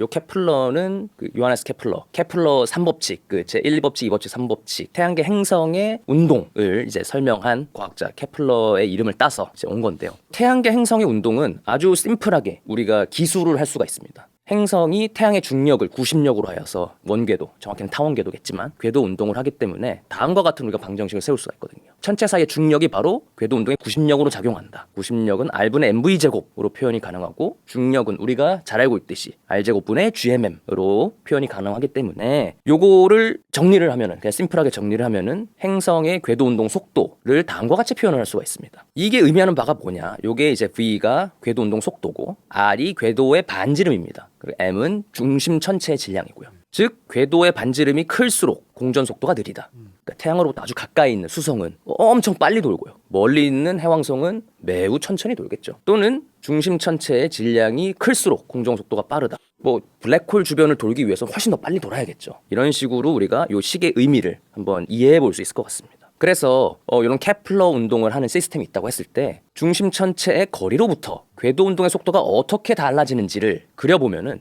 이렇게 떨어집니다. 앞서 보시면은 식이 이렇게 표현되지 않습니까? 궤도 운동 속도는 궤도 반지름의 루트분의 1에 비례하는 꼴이기 때문에 이러한 그래프의 개형을 따르게 됩니다. 그래서 우리가 어떤 시스템을 봤을 때 거리에 따라서 궤도 운동 속도가 이렇게 달라진다 라고 하면 이 시스템은 케플러 운동을 하고 있구나 라는 거를 알게 되는 거죠. 네. 그래서 만약에 아주 먼 은하에서 케플러 운동을 하는 시스템을 우리가 관측을 할 수 있다면 한번 가정을 해보겠습니다. 네. 네. 이를 위해서는 첫 번째로 천체들의 궤도 운동 속도를 측정을 한다. 두 번째로 거리에 따라서 요 속도, 우리가 측정한 속도가 요런 모양으로 떨어지는지를 확인을 한다. 케플러 운동으로 확인을 하는 거죠. 그리고 중심 천체의 질량을 측정한다. 만약에 할 수 있다면 그러면 우리가 요 식을 알고 있기 때문에 궤도 반지름의 실제 크기를 알 수 있는 겁니다. 네. 요 식을 통해서 우리가 얘 궤도 운동 속도 측정할 수 있고 중심 천체의 질량을 우리가 알고 있기 때문에 요 궤도 반지름의 실제 크기를 알 수가 있는 거죠. 그렇다면 말씀드렸듯이 관측되는 크기와 비교를 통해서 실제 거리를 알 수 있게 되는 겁니다. 하지만 저도 지금 그 생각하고 있어요. 이 은하가 얼마나 먼데 전제가 너무 힘들어 저거. 네. 이 어떤 별 주변을 도는 행성은 지금 이 은하에서 보면은 이 점 하나도 안 되는 건데 그러니까요. 이걸 어떻게 관측을 하겠습니까? 또는 은하 주변을 도는 어떠한 뭔가를 생각해도 이게 케플러 운동도 아닐 뿐더러와 이 속도를 유의미하게 측정을 할 수 있을지도 이제 모르는 얘기입니다. 이제 거의 불가능한 얘기인데 네. 아주 감사하게도 NG4258 아까 그 워터 메이저라고 네. 하는 게 이 방법 적용이 가능한 거의 유일한 대상입니다. 외부 은하 중에서 중심부 블랙홀 강착 원반에서 그 워터 메이저가 블랙홀 주변을 도는데 걔네들이 케플러 운동을 따르는 거죠. 그거에 대해서 한번 설명을 드려보겠습니다. 오. 요 주변 요 아주 은하 중심부에 블랙홀이 있고 요거를 확대해 보면은 요렇게 이제 생겼는데 요게 이제 블랙홀에서 나오는 제트고요. 강착 원반이 요렇게 있습니다. 그리고 그 주변에 지난 시간에 말씀드렸듯이 레이저를 내뿜는 네. 워터 메이저 구름들이 이렇게 존재를 합니다. 그래서 얘네들이 이제 레이저처럼 강력한 신호를 발생을 시키기 때문에 우리가 지상에서 그 레이저 신호를 관측을 할 수 있는 것이고요. 그리고 얘네들이 그 강착 원반을 우리가 위에서 바라보는 게 아니라 거의 옆에서 엣지온으로 우리가 관측을 합니다. 네. 그렇기 때문에 얘네들의 시선 방향의 속도를 우리가 측정을 할 수 있습니다. 만약에 우리가 위에서 바라본다 그러면은 얘가 그냥 하늘상에서 동그랗게 돌지 않겠습니까? 그렇겠죠. 그러면은 우리가 얘의 속도를 측정할 방법이 없어요. 그렇네요. 네. 근데 우리가 얘를 옆에서 바라보고 시선 방향에 대해서 움직이면은 우리가 이거를 도플러 효과, 이 뭔가 빛을 내는 파원이 우리 시선 방향에서 움직이면 파장이 바뀐다. 관측되는 파장이 바뀐다라는 아주 그 간단한 도플러 효과를 이용해서 얘네들의 운동 속도를 측정을 할 수가 있습니다. 그렇기 때문에 요 메이저 구름들의 어떤 그 도플러 후퇴 속도를 측정함으로써 얘네들이 원반상에서 어떤 궤도 운동 속도를 가지고 있는지를 우리가 아주 쉽게 관측을 할 수가 있습니다. 이야. 요 궤도 저걸 속도를 관측할 수 있는. 실제로 관측을 한다는 거죠 지금. 그럼요. 네. 요 워터 메이저 하나하나가 무슨 속도를 가지고 지금 움직이는지를 이야. 놀랍게도 아주 비교적 쉽게 네. 관측을 할 수가 있습니다. 그래서 첫 번째로 필요한 궤도 운동 속도를 우리가 측정을 할 수가 있고요. 두 번째로 요 메이저 구름들이 여러 개가 있는데 얘네들이 이제 중심으로부터 거리가 다 다르지 않습니까? 네. 얘네들의 중심으로부터 거리가 다르고 그리고 각 구름들의 운동 속도를 측정을 해봐서 거리에 따른 궤도 운동 속도를 그려보면은 요렇게 되는데 아주 흥미롭게도 얘네가 케플러 운동을 따릅니다. 블랙홀로부터 멀어질수록 속도가 느려집니다. 와, 외부 은하에서 케플러 운동을 하는 시스템을 발견하다니 이거 정말 놀라운 일입니다. 네, 정말 놀라운 일입니다. 야. 그래서 케플러 운동하는 시스템 우리가 이제 확인을 했고요. 그렇다면은 중심 블랙홀의 질량을 측정을 해야지 얘네들의 궤도 반지름이 실제로 몇 킬로미터인지를 우리가 알 수 있는 거죠. 그거를 위해서는 요 메이저 구름들의 가속도를 측정을 하면 됩니다. 가속도가 곧 힘이고, 그러니까 중력이고, 그 중력이 곧 블랙홀의 질량을 의미하기 때문이죠. 그렇죠. 네. 그래서 아주 유명한 요 만유인력식 R제곱분의 G면 또 나왔고요. 근데 이제 뉴턴의 제2법칙 F는 ma 모든 힘은 질량과 가속도의 곱으로 표현할 수 있기 때문에 요 두 식을 정리하게 되면은 우리가 가속도를 이런 식으로 표현할 수 있습니다. 네. 근데 한편으로 가속도의 정의 자체는 우리가 주어진 시간 동안 속도가 얼만큼 변했냐가 가속도의 정의입니다. 마치 우리가 자동차의 성능을 힘을 표현할 때 제로백이라는 표현을 쓰지 않습니까? 그렇죠. 시작해서 자동차 정지 상태에서 쭉 밟아서 100km 속도까지 얼만큼 빨리 도달하느냐 그게 바로 가속을 얼만큼 잘할 수 있느냐 자동차의 힘이 얼만큼 강하느냐의 지표로 쓰이듯이 가속도의 정의가 이제 주어진 시간 동안 속도의 변화량 요게 가속도의 정의이기 때문에 요거를 이용을 하면은 우리가 메이저 구름들의 운동 가속도를 측정을 할 수가 있습니다. 그래서 가속도는 이렇게 측정을 하면 됩니다. 우리가 이 메이저 구름들의 속도를 한 번만 관측을 하는 게 아닙니다. 오늘 관측하고 내일도 관측하고 1년 후에도 관측하고 계속 모니터링 관측을 합니다. 그러면은 이제 오늘 관측한 시간과 이제 1년 후에 관측하면은 이제 분모가 1년이 되는 거고요. 오늘 관측한 속도가 있을 거고 1년 후에는 또 속도가 변하지 않겠습니까? 얘가 운동을 하기 때문에. 네. 그럼 그 속도의 차이가 이제 분자가 되는 거고.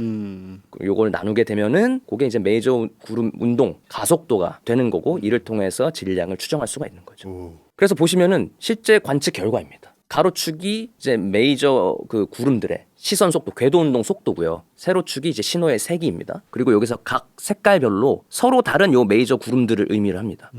94년부터 97년까지 이제 쭉 반복적으로 주기적으로 측정을 한 건데요. 여기 보시면 이제 빨간색 메이저 구름을 보겠습니다. 여기 빨간색 보이시죠? 네. 94년에는 거의 시선 속도가 지금 원점에 붙어 있죠. 네. 근데 시간이 지날수록 속도가 생깁니다. 네. 오늘 봤을 때하고 내일 봤을 때하고 1년 후에 봤을 때하고 속도가 다르다는 얘기예요. 이거를 가지고 메이저 구름들의 가속도를 측정할 수가 있는 거죠. 보시면 이렇게 시간이 지남에 따라서 속도가 바뀐다. 그렇다는 얘기는 이 속도를 측정하려면 3년 사이에 한 지금 몇 킬로야? 480, 90, 한 10km/s 정도 속도가 바뀌었다.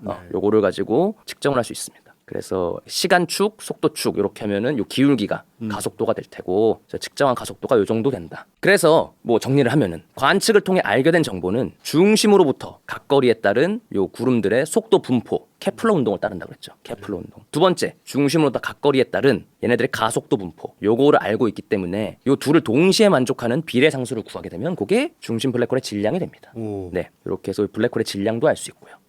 이렇게 하면은 이제 우리가 요 속도 알고 블랙홀의 질량 알고 그 다음에 요 정보를 알기 때문에 궤도 반지름을 실제로 몇 킬로미터인지 몇 미터인지를 실제로 크기를 알 수가 있는 겁니다. 거의 유일한 시스템이다. 이런 방법을 통해서 궤도 반지름을 알 수 있는 실제 궤도 반지름을 알 수 있는 거의 유일한 외부 은하 시스템이다. 좋은 방법인데 다른 은하들은 이런 방법으로는 좀 재기는 어렵네요. 그러면 이런 방법으로 재려면은 많은 조건들이 동시에 만족을 해야 됩니다. 이 워터 메이저가 존재를 해야 되고요. 그렇게. 그다음에 우리가 엣지온으로 봐야 되고 얘네들의 신호가 충분해야 되고 이런 여러 가지 조건들을 동시에 만족해야 되는데 그게 확률상 쉽지가 않기 때문에 그렇겠네. 네, 그렇다. 네. 그래서 중간 결론 궤도 반지름의 실제 크기를 알았다가 중간 결론이 되는 거고요. 최종 결론 우리가 요 반지름을 알았습니다. 실제 크기를 알았습니다. 그리고 우리가 관측을 하면은 요게 어느 정도의 각 크기로 보이는지를 알잖아요. 네. 그러면은 아주 심플한 중학교 때 배우는 삼각함수를 이용해서 은하까지의 거리를 측정할 수가 있습니다. 이야. 물론 지금 과장된 그림이기 때문에 뭐 이거는 뭐 이제 뭐 탄젠트 관계 있을 것 같은데 지금은 과장되게 너무 가까이 그려놓은 거고 실제 은하까지의 거리는 궤도 반지름에 비해서 매우 멀기 때문에 이렇게 이제 충분히 근사할 수 있다. 네. 그래서 우리가 요 은하까지 잘못 썼네요. R은 D세타가 되는 건가? 네, 그쵸. 잘못 썼네. 예. 어제 밤에 만들어서 제가. 여러분 잘못 쓰셨대요. 예. R은 D세타라고 하십니다. 그렇습니다. 예. 그래서 이런 방법으로 은하까지의 거리를 우리가 매우 정확하게 측정을 할 수 있다. 라는 게 이제 오늘의 최종 결론입니다. 예. 그래서 마지막으로 그래서 이게 뭐 거리를 측정하고 좋다. 그래서 뭐 어쩌라는 거냐? 무슨 의미를 갖느냐? 정리를 하면은 은하 중심부에서 워터 메이저가 엣지 온으로 관측되는 거의 유일한 은하고 얘네들이 케플러 운동 법칙을 따른다라는 거를 확인할 수 있고 이로부터 은하까지의 기하학적 거리를 측정할 수 있다. 이게 무슨 의미를 갖느냐면요. 바로 요게 이제 지난 시간에 보여드렸던 표준 촛불을 이용한 거리 사다리입니다. 가까운 거리에 있는 천체들은 삼각시차를 이용해서 거리 측정을 하고요. 멀리 있는 은하들은 세페이드 명광성을 이용해서 측정을 하고 더 먼 은하들은 초신성을 이용해서 거리 측정을 하는데 그러면은 이게 한 단계 한 단계 넘어갈 때마다 그 세페이드를 이용한 측정한 거리 그다음에 초신성을 이용해서 측정한 거리와 캘리브레이션을 해줘야 됩니다. 그래서 각 이제 다음 단계의 거리로 넘어갈 때마다 캘리브레이션을 해줘야 되는데 그 표준 촛불을 이용한 거리 측정에 중요한 기준점을 우리가 제공을 해준다. 요 천체가. 요 주변에 우리가 어떤 캘리브레이션 삼을 만한 그 천체가 요 거리쯤에는 잘 없기 때문에 요 NG4258이라고 하는 요 아주 그 외부 은하가 거리 측정에 중요한 기준점을 제공해 준다라는 점에서 중요한 의미를 갖는 거고 그렇기 때문에 얘가 기준점을 삼아주기 때문에 우리가 삼각시차로 측정한 아주 정확한 거리부터 초신성으로 측정한 아주 먼 은하까지의 거리를 연결해 줄 수 있는 거죠.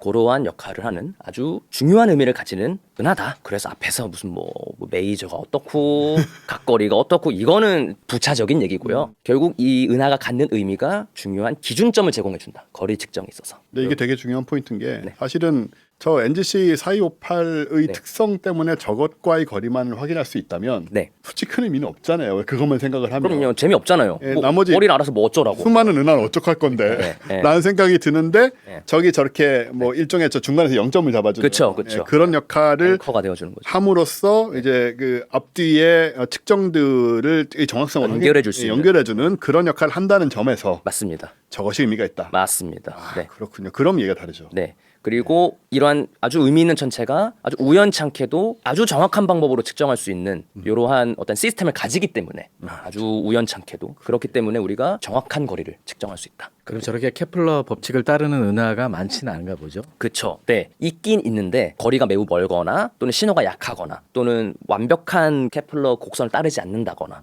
또는 다른 요인이 아까 뭐 비섭동 얘기도 하셨었는데 다른 섭동을 받아서 뭐 궤도 운동 속도가 다른 영향을 받는다거나 네. 뭐 그러면은 사실 정확한 그 궤도 사이즈를 측정하기가 어렵거든요. 그러한 유추할 수 있는 천체는 몇 개 더 있긴 하지만 얘만큼 깔끔한 천체가 없다. 네. 이것도 신기한 거네. 케플러 법칙을 따른다는 것 자체가 그렇죠. 신기한 거잖아요. 보통 은하들은 따르질 않는데. 그렇죠. 네, 네, 그렇죠. 은하들은 다크매터, 암흑 물질이 있기 때문에 이제 케플러 운동 곡선에서 차이를 보이는 거. 사실 그거로부터 암흑 물질이 유추가 된 거죠. 그렇죠. 네, 네, 인과관계가. 네. 신기하네요. 하지만 얘는 그 어떤 다크매터 분포, 암흑 물질 분포는 이제 큰 분포를 따르는데 얘는 블랙홀 주변에서 아주 작게 궤도 운동을 하는 거여서. 비교적 작게 붙어 있으니까. 네, 예, 그렇기 때문에 다크매터의 영향하고는 이제 거리가 좀 있는 거고 블랙홀의 중력이 지배적인 영향이기 때문에 예, 그 케플러 운동으로 우리가 잘 설명할 수 있다. 요거를 관측할 수 있다는 게 되게 저는 신기한 것 같습니다. 그러게 말이죠. 각도가 맞아가지고. 네. 저는 되게 감동받았습니다. 아 그렇습니까? 아 감사합니다. 네 마지막 슬라이드인데요. 과연 외부나에서 저 작은 저 궤도 성분들을 우리가 어떻게 분해해서 관측을 하지? 바로 이제 전파 간섭계를 이용하여서 정말 작은 구조들을 이제 분해해서 관측을 할 수가 있습니다. 이러한 이제 전파 간섭계 기술을 이용해서 그 블랙홀에 우리가 섀도우를 보지 않았습니까? 야. EHT 망원경으로 그런 기술이 이제 외부나 어떤 블랙홀 관측이라든지 이렇게 작은 구조 관측에 널리 쓰여지고 있는데 앞으로 이 전파 간섭계 전파 간섭계 얘기는 많이 하는데 요 원리에 대해서 자세히 설명하는 경우는 많이 보지 못했고 네. 또 굉장히 어렵기 때문에 제가 이거를 최대한 쉽게 풀어서 한번 설명해 드릴 수 있으면 좋지 네. 않을까라는 생각도 가지고 있고요. 또 이제 아까 말씀해 주셨지만 거리 측정 방법이 또 다른 거리 측정 방법들이 매우 많기 때문에 재밌는 방법들이 이런 것들에 대해서도 계속 소개해 드릴 수 있으면 머리들이 참 좋아요. 기기묘묘하게 뭐 이것저것 단서를 찾아가지고 이렇게 저렇게 해가지고 또 하고 있어 저거를 다. 아주 작은 단서들을 우리가 포착을 해냄으로써 아이고. 이용을 해먹는 거죠. 정말 참 아니, 그런 생각 많이 들어요. 뭐 그 천문학 쪽도 그렇고 뭐 입자물리학 쪽도 그렇고 참 보면 정말 이상한 것들을 발견하셔가지고 아 여기 이렇게 하니까 여기 맞아 떨어지네 이러면서 그걸 또 찾아내고 있어요. 보면 야 대단하다는 생각이 듭니다.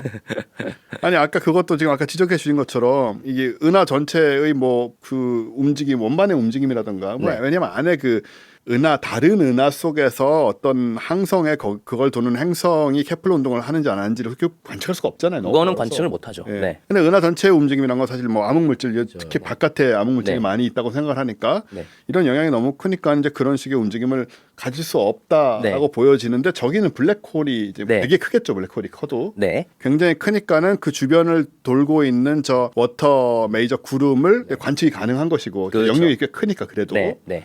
그리고 말씀하신 것처럼 뭐 주변에 암물질이고 뭐 널려 있겠지만은 네. 블랙홀의 중력이 원체 지배적이다 보니까 네. 그 오차를 무시하고 네. 저 속도와 가속도를 이제 네. 통해서 그 측정해낼 수 있다는 얘기. 맞습니다.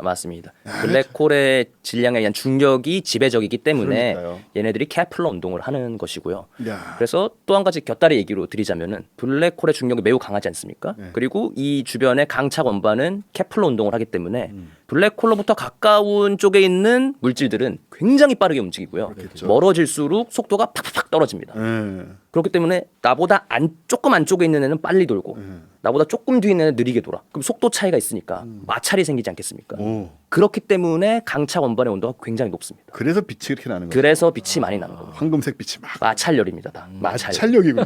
네. 아니 열이 나고 빛이 난다는 얘기 들었지만 지금 마찰력이라는 얘기도 지금 처음 듣는 거예요. 제가 강철원반을 한 13년 동안 얼마나 많이 들었겠어요. 그 이름을 마찰력으로 열이 나는 거군요. 그렇죠. 그러니까 뭐 마찰열도 일종의 다 이제 전자기적 상호작용이겠지만 전자기력. 예. 저것도 그리고 뭐 어떤 어느 지점에서 어느 지점까지 속도가 뭐 또 다르고 이렇게 되는 게 아니고 네. 거기 강차오만의 물질들이 사실 모두가 다 속도가 다를 테니까 네, 맞습니다. 그 모든 레이어에서 사실상 거의 입자 차원의 레이어에서 전부 마찰이 생기거나 네, 맞습니다. 그 전자기적인 그런 상황이 생기나니까 그것들이 전부 다 열을 만들어내고 있는 네. 그래서 오, 신기해. 온도가 매우 뜨거운 겁니다. 네. 그런 거군요. 저 블랙홀의 질량은 어느 정도 돼요? 대략? 그거를 그냥- 가져오진 못했는데 보통 그냥- 은하 중심에 있는 슈퍼매스 블랙홀은 뭐 10에 10만 배, 100만 배 뭐 이 정도 얘기하는 것 같습니다. 그러니까 태양 질량. 태양 질량이? 예, 예. 10만 배, 100만 배. 네, 네, 그렇습니다. 이렇게 보고 있으면 진짜 저 뭐랄까 한 번씩 이 십몇 년 동안 이걸 해서 하면서도 한 번씩 야 사람이 이런 걸 하고 있다는 게 신기할 때가 있어요 진짜. 예, 우리가 이렇게 참 약하고도 한정된 존재로 태어나서 뭐 콩닥콩닥 하다 보니 이런 걸 지금 계산하고 있고 재고 있고 정말 교수님 같은 경우에는 그 작은 세계에 들어가서 그거를 헤아리고 앉아 있다는 표현이 그렇습니다만은 그러고 있는 지점까지 와 있다는 게 물론 앞으로 갈 길이 많겠지만 여기까지 온 게 어디냐. 그래서 그런 생각이 들어서 역시 과학이 가지고 있는 어떤 그러니까 진실을 탐구해내는 그 힘이라는 거는 정말 그리고 그걸 통해서 우리한테 또 느끼게 만드는 그런 또 그 부분들이 너무나 강력하다. 그런 아까 생각이 제가 참. 말씀드려서 잠깐 얘기는 안 했는데 요즘은 이제 코아크하고 커크 사이에 그 작용하는 힘이 어느 정도 되느냐. 그럼 뭐 40톤짜리 트럭이 양쪽에서 끌어다니는 정도 되는 대략 그게 예상을 할 수가 있거든요. 야. 물론 이제 실험적으로 확인해야 되지만 앞으로 네. 아직 실험은 뭐 하기는 안 됐습니다만 그러니까 이제 그 정도까지 온 거죠 우리가 인간이 그 정도로 이해할 수 있게. 그러니까요. 네. 생각해보면은 뭐 동력이란 게 생겨난 것도 한 2, 300년도 안 되고 그렇죠. 네. 뭐 뉴턴이래 봤자 한 500년 전 얘기고 그렇게 옛날도 아니잖아요. 네. 저 어디서 코미디에서 하는 얘기를 들었는데 미국 역사 얘기를 하면서 미국 코미디언이 미국 역사를 뭐 길게 잡아야 300년인데 이것저것 사실 300년도 안 되죠. 근데 100살짜리 사람 세 사람 산 시대야 이렇게 얘기하는 거예요. 맞네요. 예, 그 100살 세 번 하면 300년인 거예요, 그냥. 그렇게 따지면 문명이 그 나이가 그렇게까지 많은 게 아닌데 아직 뭐 1000년이라 해봤자 10명이고요, 5000명이라 해봤자 50명이고 끝이잖아요. 근데 어쨌든 사람이 열심히 정말 말씀대로 그 부지런히 살아서 게으르지 게으르지 않고 않게. 교만하지 않게 열심히 하다 보니 자 이렇게 가고 있습니다. 네. 다시 한번 느끼게 되는 순간이 아니었나 생각이 되고 자 이제 정리를 슬슬 해야 될 것 같습니다. 여하튼 다시 한번 보여드리지만 우주의 중심으로 사는 법 우리 김현철 교수님이 쓰신 책 10분한테 저희는 드리지만 다시 말씀드리지만 저희는 사람들 회원들에게만 드리는 것이고 꼭 사서 보세요. 이거 굉장히 뭐 어려운 책이 특히 전혀 아니기 때문에 아주 삶에 도움이 되는 아까 말씀하셨을 때는 그 사석에서는 자기계발서 같이 쓴 건 아니지만 제가 보기에는 그 자기계발서란 것도 되게 사실 그 단어 하나로 뭉뚱그려지지만 책마다 수준 차이가 엄청 나거든요. 정말 말도 안 되는 그냥 성공 공식 같은 것만 써놓은 책부터 삶의 지혜를 주는 솔직히 말해서 불경도 성경도 자기계발서이기도 하잖아요. 어떻게 보면 굉장히 깊이가 있을 뿐이지. 그런 면에서 충분히 저 연말에 특히 연말 연시에 읽기 좋고 그리고 저 우리 시청자 여러분들 같이 좀 트인 분들은 과감하게 자녀들에게도 한번 읽어봐라라고 얘기할 수 있는 그런 책이 아닌가 생각이 들어서 다시 한번 추천드리고요. 오늘은 저희가 여기서 마치고 교수님은 제가 좀 자주 모셔야겠습니다. 여러 가지로 예전에 하듯이 뭐 물리학 얘기도 좀 해주시고요. 저희가 사실 지금 같이 하던 분들이 다 어른이 되셔가지고 어르신들이 되셨거나 제 또래들도 지금 다 뭐 대학원 뭐 학장 뭐 그 이상의 중년을 넘어서 버렸어요 다들. 그래서 이 사람들도 바쁘고 뭐 그래서 차라리 은퇴 가까워지신 교수님이 좀 만만할 수 있다라는 생각이 와서 말씀 다 편하게 하시고 그냥 그러시면 어떤가. 막 틀리고. 막 틀리셔도 되고 뭐 센 얘기 하셔도 되고요. 뭐 어차피 뭐 그런 생각도 해보면서 오늘 여기서 마치는 걸로 하겠습니다. 두 분 수고 많으셨습니다. 네, 감사합니다.